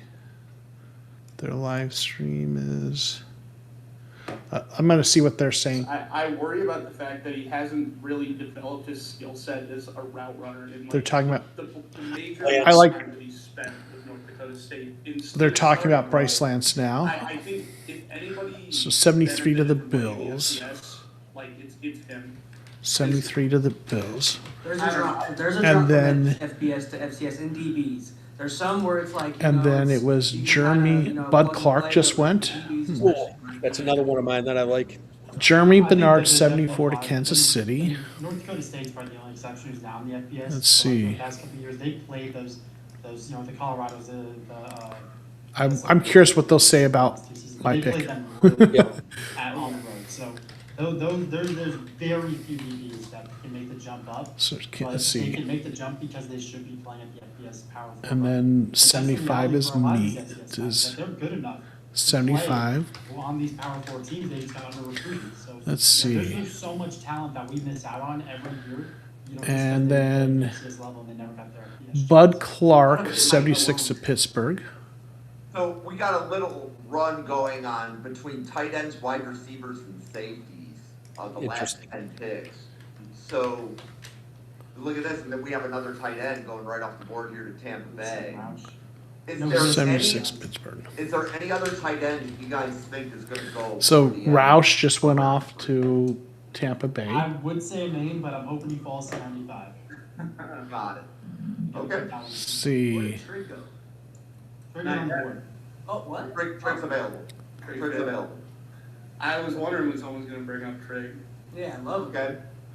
So Sam And then Roush. thoughts? I mean, somebody dropped Bud Clark into the chat, and I think one of you guys. Zakeem Wheatley just went. There he goes. I love Bud Clark. I think he was another guy who was kind of misused at his school. But I think that he has the instincts to So play Sam Look Roush. at this. I was just gonna mention, Zakeem Wheatley's falling a little low. And Zakeem Wheatley to the Colts, tell Holland, I think that is an awesome pick. Right? I mean, he fits the RAS profile. So let's see. Colts Zakeem love. Wheatley, 78 to the So Colts. I do love that pick. But Christian, you wanna quickly just say like where you have Ramsey, Clark, and Wheatley graded relative to what they went in the mock? So you Ram got early day 3 on, but Clark is, I think I got Clark at 78 overall. My board. Kennedy. Wheatley's not much further behind him. So this is about where I've got them. So let's see. Cool. And then good to know, hey Will, or excuse me, hey Bryce Carter, you were able to snipe Scott. So anytime we can irritate. So Scott, let's see. I'm all Sorry, I'm for just listening to what they're saying. And I am too. Yeah, absolutely. yeah, so Let's go through best available. so they didn't really say much about Ramsey, just that this is roughly where they had him. Tim Keenan just went off for the Falcons. Big Tim Keenan. It says no, just they changed. Okay, all right. So this is what I've got so far. Then in my draft, I've got Reuben Bain, Blake Miller, Kamari Ramsey. That's and 3 trades, and I've got 1, 2, 3, 4, 5 picks tomorrow. Nice. So there's some players I have kind of my eye on for some of those picks that if they're still there. So we'll see. All right. Listen, let's see, how long do we have left on this third round? It's going pretty quick. Do you mind hanging out till they wrap up this third round? There's Not at all. I'm having fun. Awesome. Michael Trigg, tight end. There's to the Jaguars. There is a run on tight ends going too. Yeah.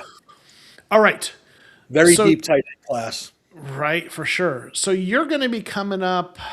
You don't have any picks today. You have picks tomorrow. I'm 105. Okay.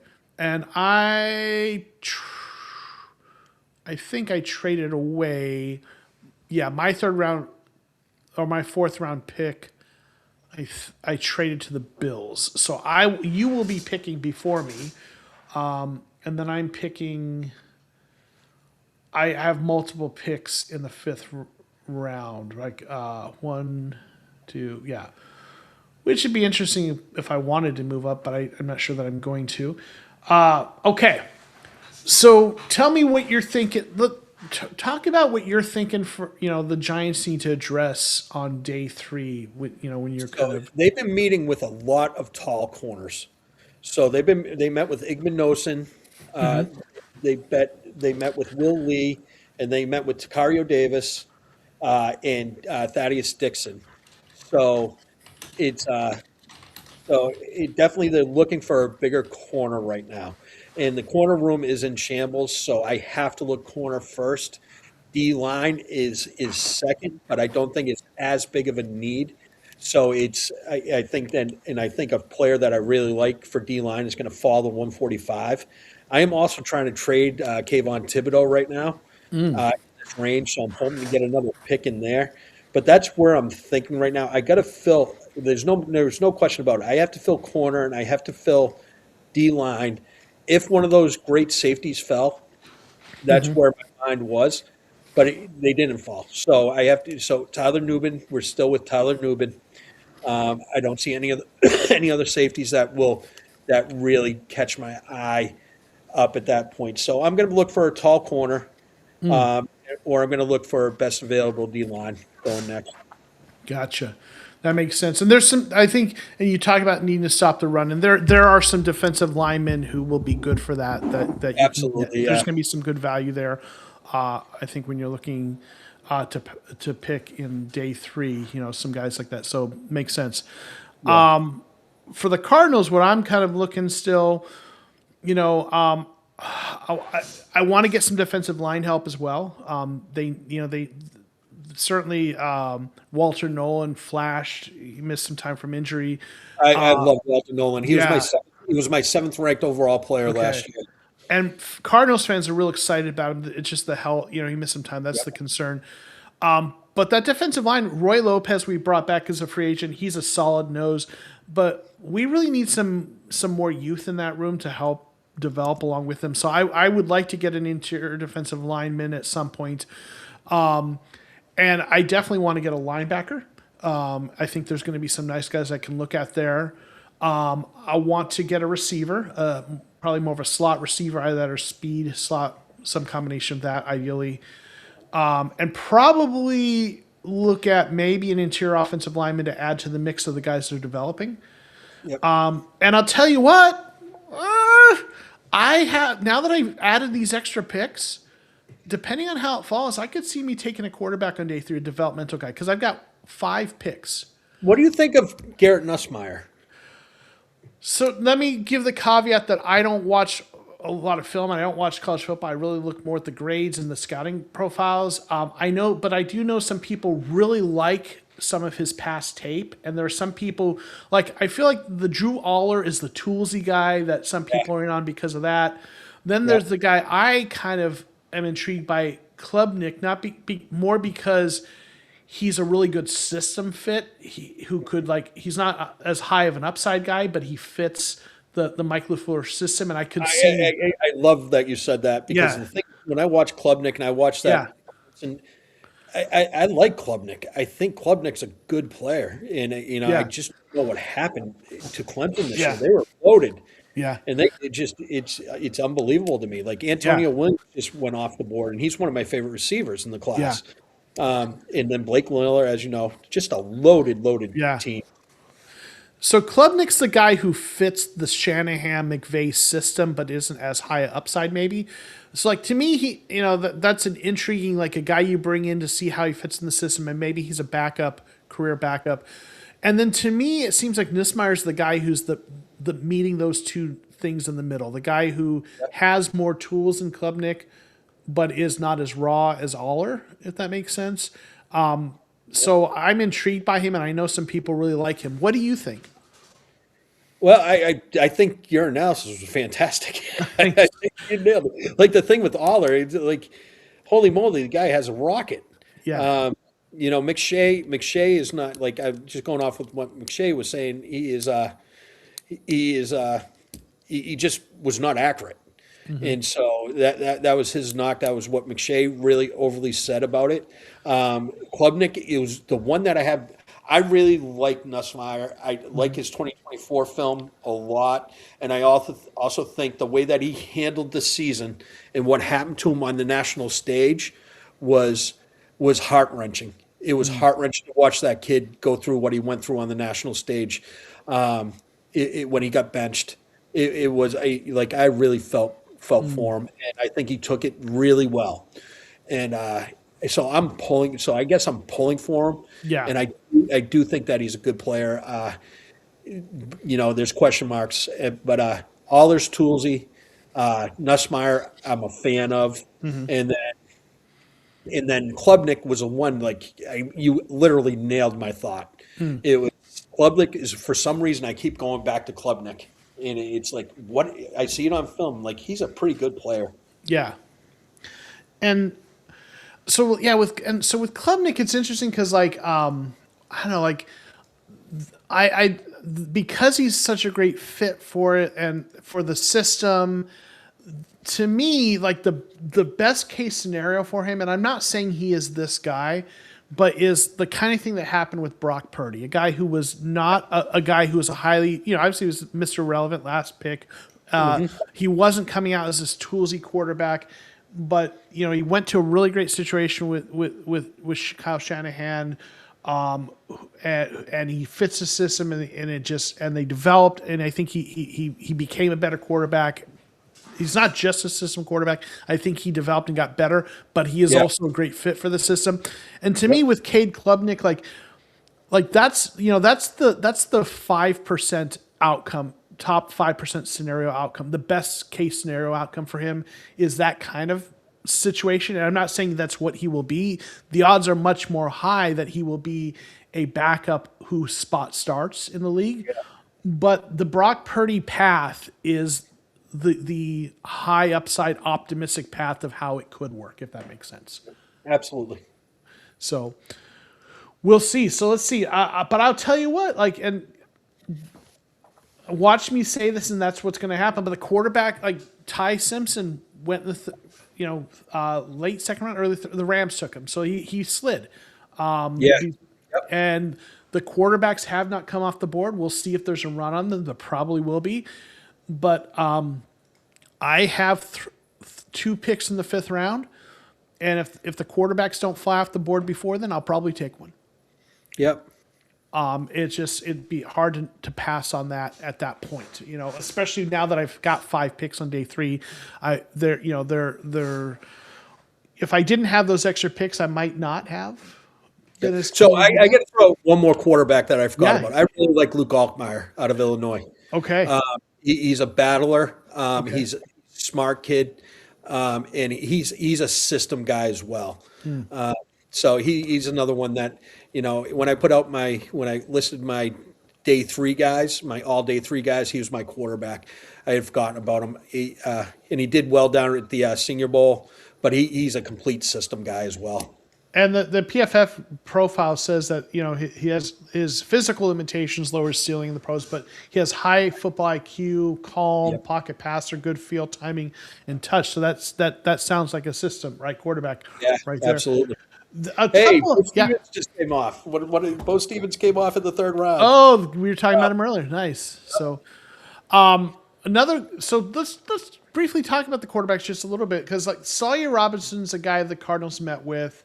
That's out of Baylor. NFL, he's a toolsy guy, right? Inconsistent fundamentals. So that would be a guy they bring in and try to develop, right? Another guy that I think the toolsy guy that a lot of people really like are intrigued by. That's another one, like the elite. But Cole Payton is actually a guy. Oh yeah. There you go. Great call. Yeah. Yeah, I think, and a lot of people. I've heard people who do draft analysis for a living say that Peyton could be one of the top 4 quarterbacks off the board. Yeah, I completely believe that. And listen, in a bad quarterback draft, then you're looking. That's the tools. But Taylor Green, I know this is a cliche joke, but I always say I don't think we need to draft another tight end. It's not cliche. I think it's great. But Klubnik's a guy who. I'll tell you, Cade Klubnik is the guy when I've taken quarterbacks in mock drafts. That's the guy I go for a lot because of what we've talked about. But I think for me, yeah. And then listen, Carson Beck is super polarizing. They have met with him. You know, it's the injury. I guess the arm talent, and the injury. Like for me, like when I look at the guys. Okay, who's on the board, as a quarterback, which quarterbacks might still be on the board when I pick. The guys I might take, I could see myself taking Nussmeier for sure. A lot of people like him. Probably going to pass an Aller. I'm just not, I think, too inaccurate. I just think this kind of offensive system, this isn't the kind of guy they're going to want to develop. Maybe watch them prove me wrong.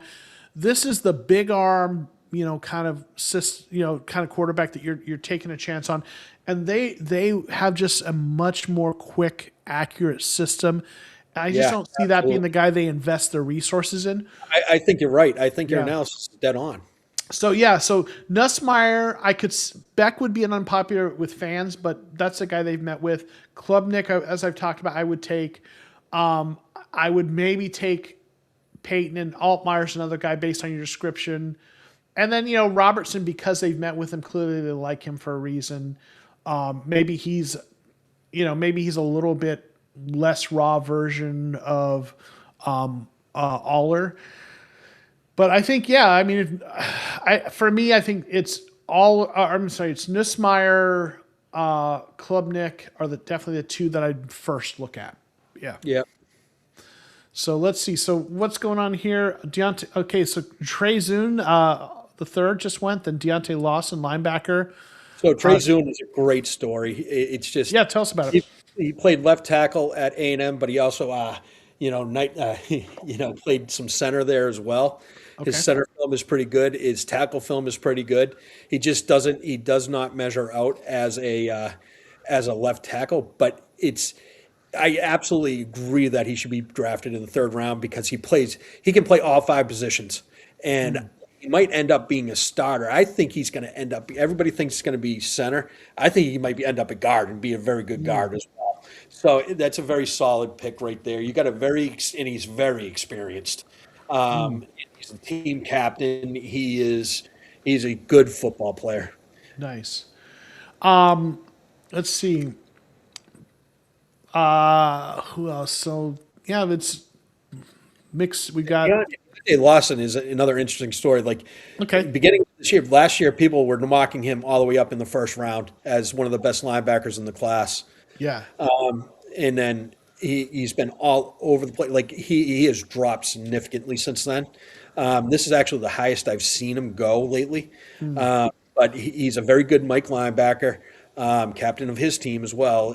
He's a good player. I don't know about the athleticism so much. I have to look that up, to be honest with you. But he was for Alabama. He was their guy in the middle. I mean, when you're looking at guys who start for Bama or Georgia, they're going to be good athletes. Right? Absolutely. Otherwise, they wouldn't be there. Yeah. So those are guys I always look at, and I think you mentioned this earlier, and this is something I've kind of also heard people talk about. Is like linebackers take time to develop, and a lot of times when you end up finding guys that become good linebackers, there's the exceptions, the guys who are drafted earlier who are absolute studs. But a lot of times what you see are guys who, like in year 3 or 4, kind of start to find their footing. Yeah. And, guys that like on their second contracts, they go somewhere else. They end up becoming a really good starting Mike linebacker or inside linebacker. And they go get paid. Yeah. And they get paid, right? And then they end up being pretty good. And I think the Cardinals have they haven't drafted linebackers early under Monty Austin they did under Steve Keim. And I think part of it is maybe that they've taken guys, later, but they've also brought in guys as free agents. I think that's part of that idea. So a guy like Lawson is a guy guy with those physical tools, I guess, is, one of the kinds of guys that if you're going to have to develop them anyway, let's develop a guy with really, really good tools, Though at the same time, if you're having to develop them, part of me is like, well, this is do I want to take a day 2 pick to do that, or do I want to just go after more toolsy guys later? It then becomes part then of that, develop. right? Yep. So And yeah, I think there's a bunch of those too in this draft. So I'm looking for where is Trey Zune in the big board ranking? He's like trying Probably to around 125-ish. yeah. Let's see. Zune rank 135 on the big board, and he went pick 84. Yep. I guess. So what's interesting is like Caleb Tiernan, I think, is 71 on that board, and Okay. I have a 5th-round grade on Caleb Tiernan. I just he is not a good run blocker at all. He's just not a good run blocker, and his pass protection. He has short arms, and he's known for his pass protection. And it's okay. He does refit, but there's times when he's just physically beat. So Yeah. I'm not huge on him. What do you know about Mark Gronowski from Iowa? So he's a very experienced quarterback. Iowa's actually one of my favorite teams to watch. He's not going to wow you with his skills. He's more of a system. He's definitely a system quarterback, especially like say in Iowa, where they hand the ball off. But there are plays that he makes. Like he makes plays with his feet as well. He's a good athlete. Like I don't know if he's going to get drafted. Let's put it Okay. that way. I'm not sure about that. Okay. Gotcha. And Makazi Felix is saying he likes Beck over Ty Simpson. He's not a Ty Simpson fan, right? This Hoin Vaya. You're gonna have to tell me how to pronounce your name. This is someone who used to go Lorenzo Taftawa, who's a regular in the channel, going by his Hopi name. So please, Hoin Vaya. Please tell me Hoyin Vaya. I want to get your name right. Thank you. Please let me know. But Brian Parker, and I think wasn't he played tackle and then they're going to move him to center? Is that Yep. the deal with him? So the projection that's where I get stuck on him. I think he's a very good football player, and I see the projection. Like when you look at him, he looks like a center. He plays with a nasty streak. He's smart. He's a very good football player. My only concern, and a lot of people have him top 100, Yeah. which I can't say he's not. The projection for me to have somebody like Trey Zoom, we know can play center. He's done it. It's on film. We don't have that with Parker, so he may end up being the best center in the class. We just don't know. But he's a very good football player. And I think that's when you start to see guys at this point in the draft with, rounds 3, 4, especially round 4, guys that have potential, but there's maybe some question marks, right? Yeah. And so that's where you take them, right? And So NFL scouts might actually have Brian Parker much higher than this. It's very possible. Right. So I'm getting caught up then. So we got Tiernan, then Douglas, the receiver, just went off. Douglas went in the top 100. Wow. I did not expect that one. Ho in Vaya. Thank you for the phonetics on that. Ho in Vaya. Thank you, Lorenzo. I appreciate it. Ho in Vaya. Thank you for. Nice to meet you. Yes, really great member of our community. He's in the live streams. You got a good channel going. There's some good folks that hang out with us. I'm really fortunate to have some good folks. I've been doing this for I think it's 5 years now. No kidding. Awesome. Yes, and so I started this. I'm from Arizona originally, but I live in Georgia. My career brought me here. Working as a professor here. Yep. But I've lived in Arizona for a long time. I was born there, so I'm a Cardinals fan. Diehard Cardinals fan.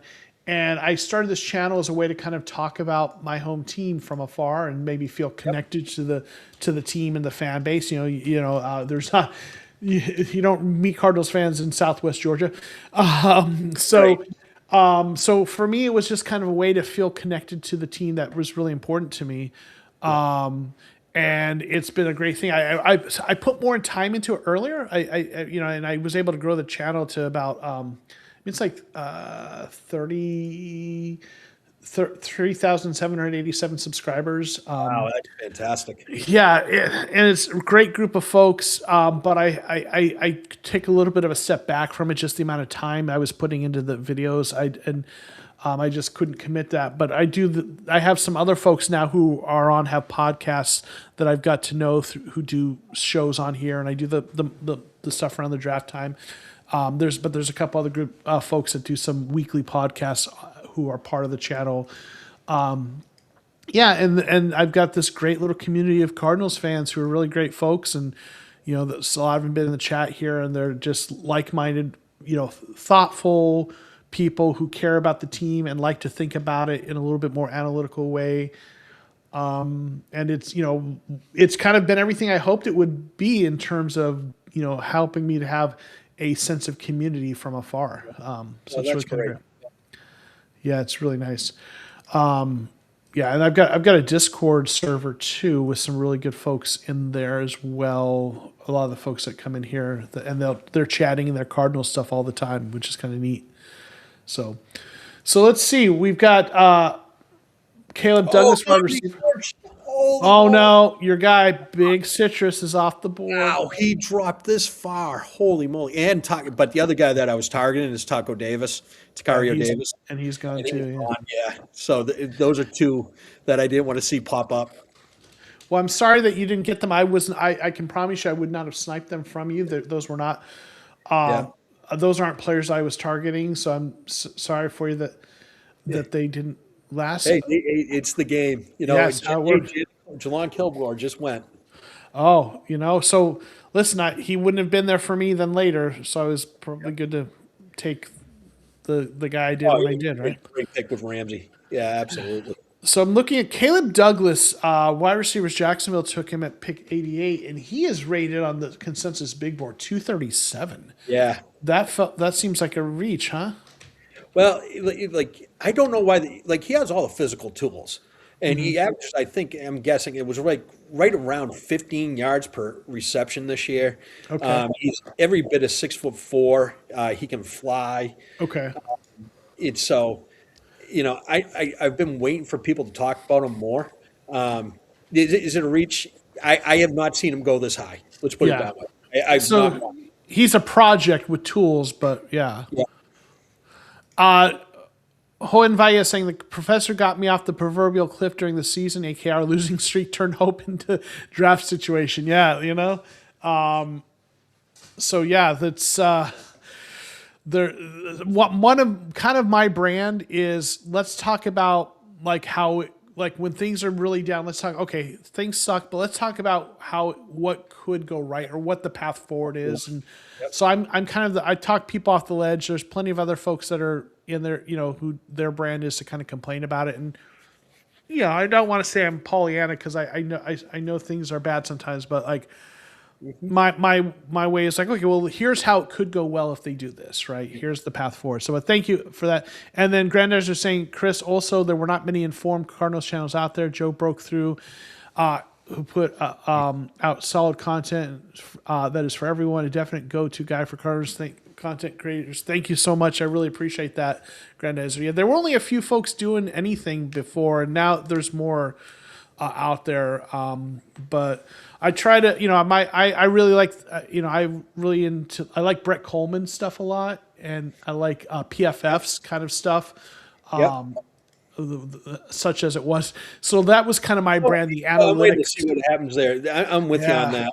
But also, looking at things in a positive light, look at what's going right, and that's what the draft is, and it's just looking at it. Hey, look, we got Paris Johnson playing left tackle, guys. Yeah, right. we have the best receiver in the draft from 2 years ago. Yeah, maybe he's not there yet, but he's got the talent. Look at what Michael Wilson's done. Michael Wilson, absolutely great call. And then, I said before, Walter Nolan, third players, and Trey McBride. Yeah. Yeah. So there's reason for hope. There is reason for hope. Yeah. It's sometimes tough, but yeah.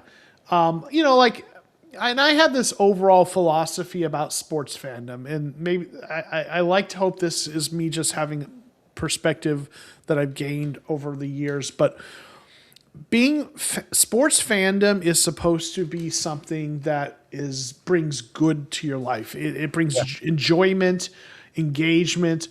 It's frustrating when they lose, no doubt. But I've had people say, well, if they don't make the playoffs, it's a wasted season. I'm like, well, I got to hang out with people and talk about the Cardinals. I got to engage with other people. I got to watch games and have really great moments. Yes, sir. It wasn't a wasted season for me. I get that. I get that if you're a player or a coach, you have to have that all or nothing. But as a fan, I'm like, what brings me enjoyment? And for me, it's analyzing it. It's thinking about what could go well, what the path is forward, enjoying the draft, and not getting. Sure, I get discouraged when it goes bad, but not circling the drain. Right. Yeah. Yep. Absolutely. Mizaki, thank you so much for the kind words. Best Cardinals channel around, hands down. I really appreciate that. And listen, I've got the best audience, or I like to call it a community because I don't like thinking audience, but community, right? Folks that hang out with us. So, man, I'll tell you what though, guy like Caleb Proctor went off the board. Not He went. He was on my list too. yeah, that's I would have gone after him before Dominique Orange just because I think again Orange. We talked about him earlier, the potential, but so much work needs to be to kind of diversify his toolkit. Yeah. Caleb Proctor killed it in the pre-draft stuff testing. Yeah, he did. I really like that guy. So I just my issue. I don't know enough about him, and then I'm just listening to all the draft gurus talking about him, and it's like I just haven't seen any film on him. And yes. it's like, Listen, he's this typical small school guy with who tested really well and dominated in small school. Need to see what he does, at a higher level of competition. But when you start getting to, if he would have fallen to the fourth round, that's a steal to me. You take a guy like that there. Late round 3, I don't mind that. Rams, of course, here, freaking Rams, division rival. So. I'm not surprised he went here. I didn't really think he was going to last anywhere I would have picked. I will say this: it reinforces to me that I feel good about the trade I made yesterday because pick 104 would have been my next pick, and that's when I look at the guy, that's a guy I would have hoped would have fallen to me there, and he absolutely did not. yeah. So yeah. Mike Washington Jr., that running back. But Just right now, I'm in bated breath right now because Okay. I got a list of players, and when Taco went off, that was the first real big one that went off for me, and so I'm holding my breath right now with these last 4 picks here to round to number 100. So right. don't pick my guys. Don't Okay. pick my guys. You Let's did go. pick before me, right? I don't have a 4th round pick. Yeah. I don't think you should say who you're targeting because in case the off chance someone else comes and finds us. But can you speak generally positions you're kind of looking at? Yeah. Can you feel Just comfortable a with that? big corner. Number 1 is big corner. Okay. And so if the big corner is there, I'm taking the corner. And then after that, if the big corners are off the table, I'm going to go with a D lineman, run stopping D lineman. Okay. Because it would have been a safety, but I have my safeties don't rate this high. Where we're at now, Clark would have been the only one I would have considered up here, Okay. but he went off earlier. Gotcha. Okay. I think when we start looking 5th round, from when I'm on the board next, first thing I have to look at is which quarterbacks are still there, Ooh, but running also back. defensive line. Yep. So, let's see, and then Hoye There's- Valles saying, "Would you Oh, I'm take sorry. Xavier Harris, Old Miss, with his Oh. off the field troubles?" Oh, he's such a good football player. Yeah, I got to keep it real. I don't think Harbaugh would. Yeah. He's one of the better D linemen, and he fits the Giants perfectly. But would I do it? Yes. I just don't think the Giants would. yeah. I think like the Cardinals met with him, which means they might have interest. But the question is, like, with the off the field stuff, that's probably a big part of why they're meeting with him. So are they satisfied with what they what they heard. So Right. at pick 192, yeah. At pick 105, no. Yeah. I would say this, if he is, I don't think he'll still be there because, I mean, that size and the profile, but if he's there with my first pick, I'm taking him. I just couldn't pass because in the 5th round, you take the chance, right? Right. But, yeah, I think he will be gone before. There's one D lineman that I really, really like that I'm avoiding saying the name of. But he's a little bit underrated, but he's starting to get a push up the boards. Okay. Like before, I could have got him at 145, no problem. Now I'm considering I may have to take the corner at 145 just to get this player. And so it's really that's what I'm stuck on. So it's between this D lineman, who really is a great fit, or the big corner, and so if the big corners are off, I know exactly where I'm going. Yeah. But yeah, so that's where I'm at. What's interesting for the Cardinals is, and I think, I do think a lot of teams do this, but like in free agency, the way they approached it was they got like, they brought in like, mid-level or depth veterans they brought in guys who are capable of starting at every position of need. Yeah.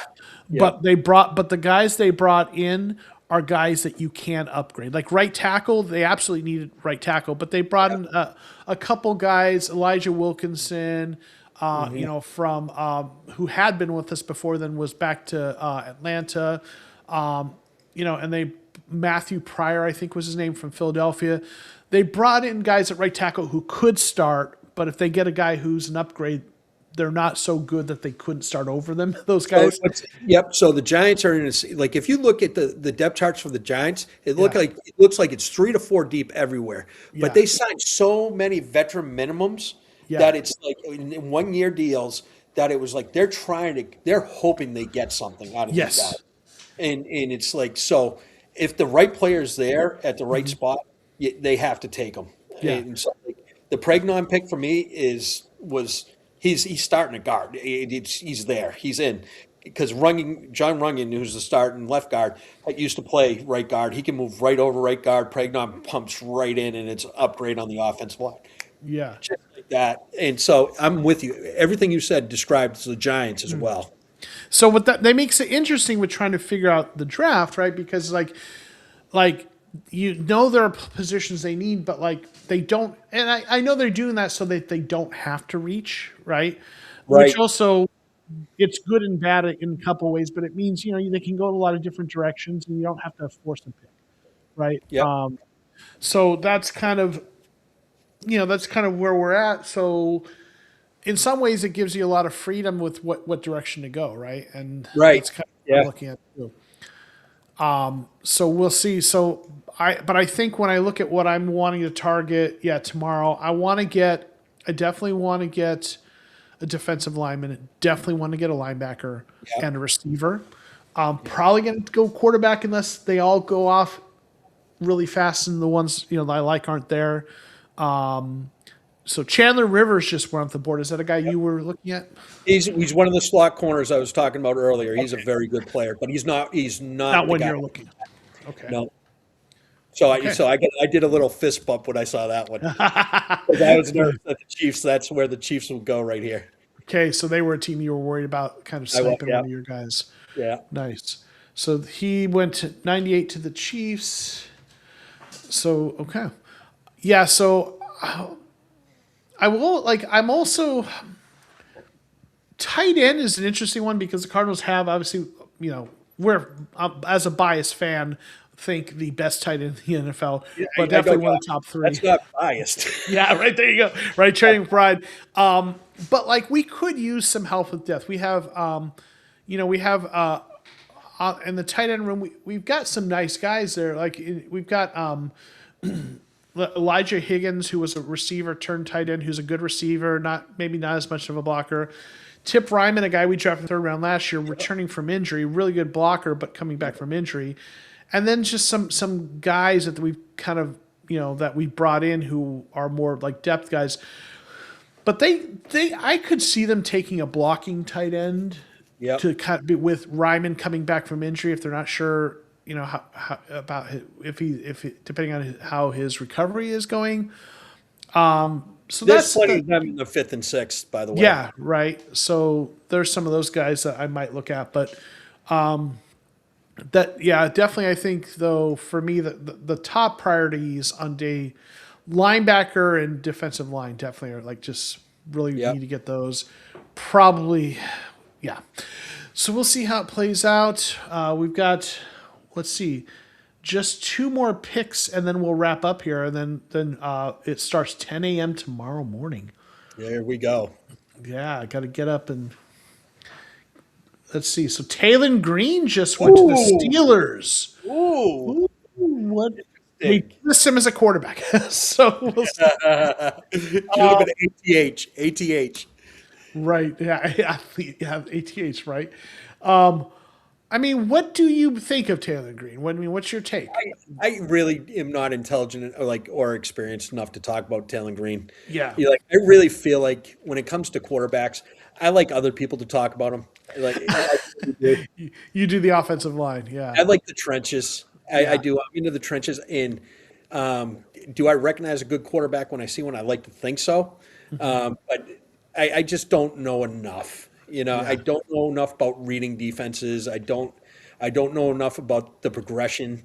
What I do know is as an offensive line coach, when I was talking about Ty Simpson, noticing in his eyes going down to the rush.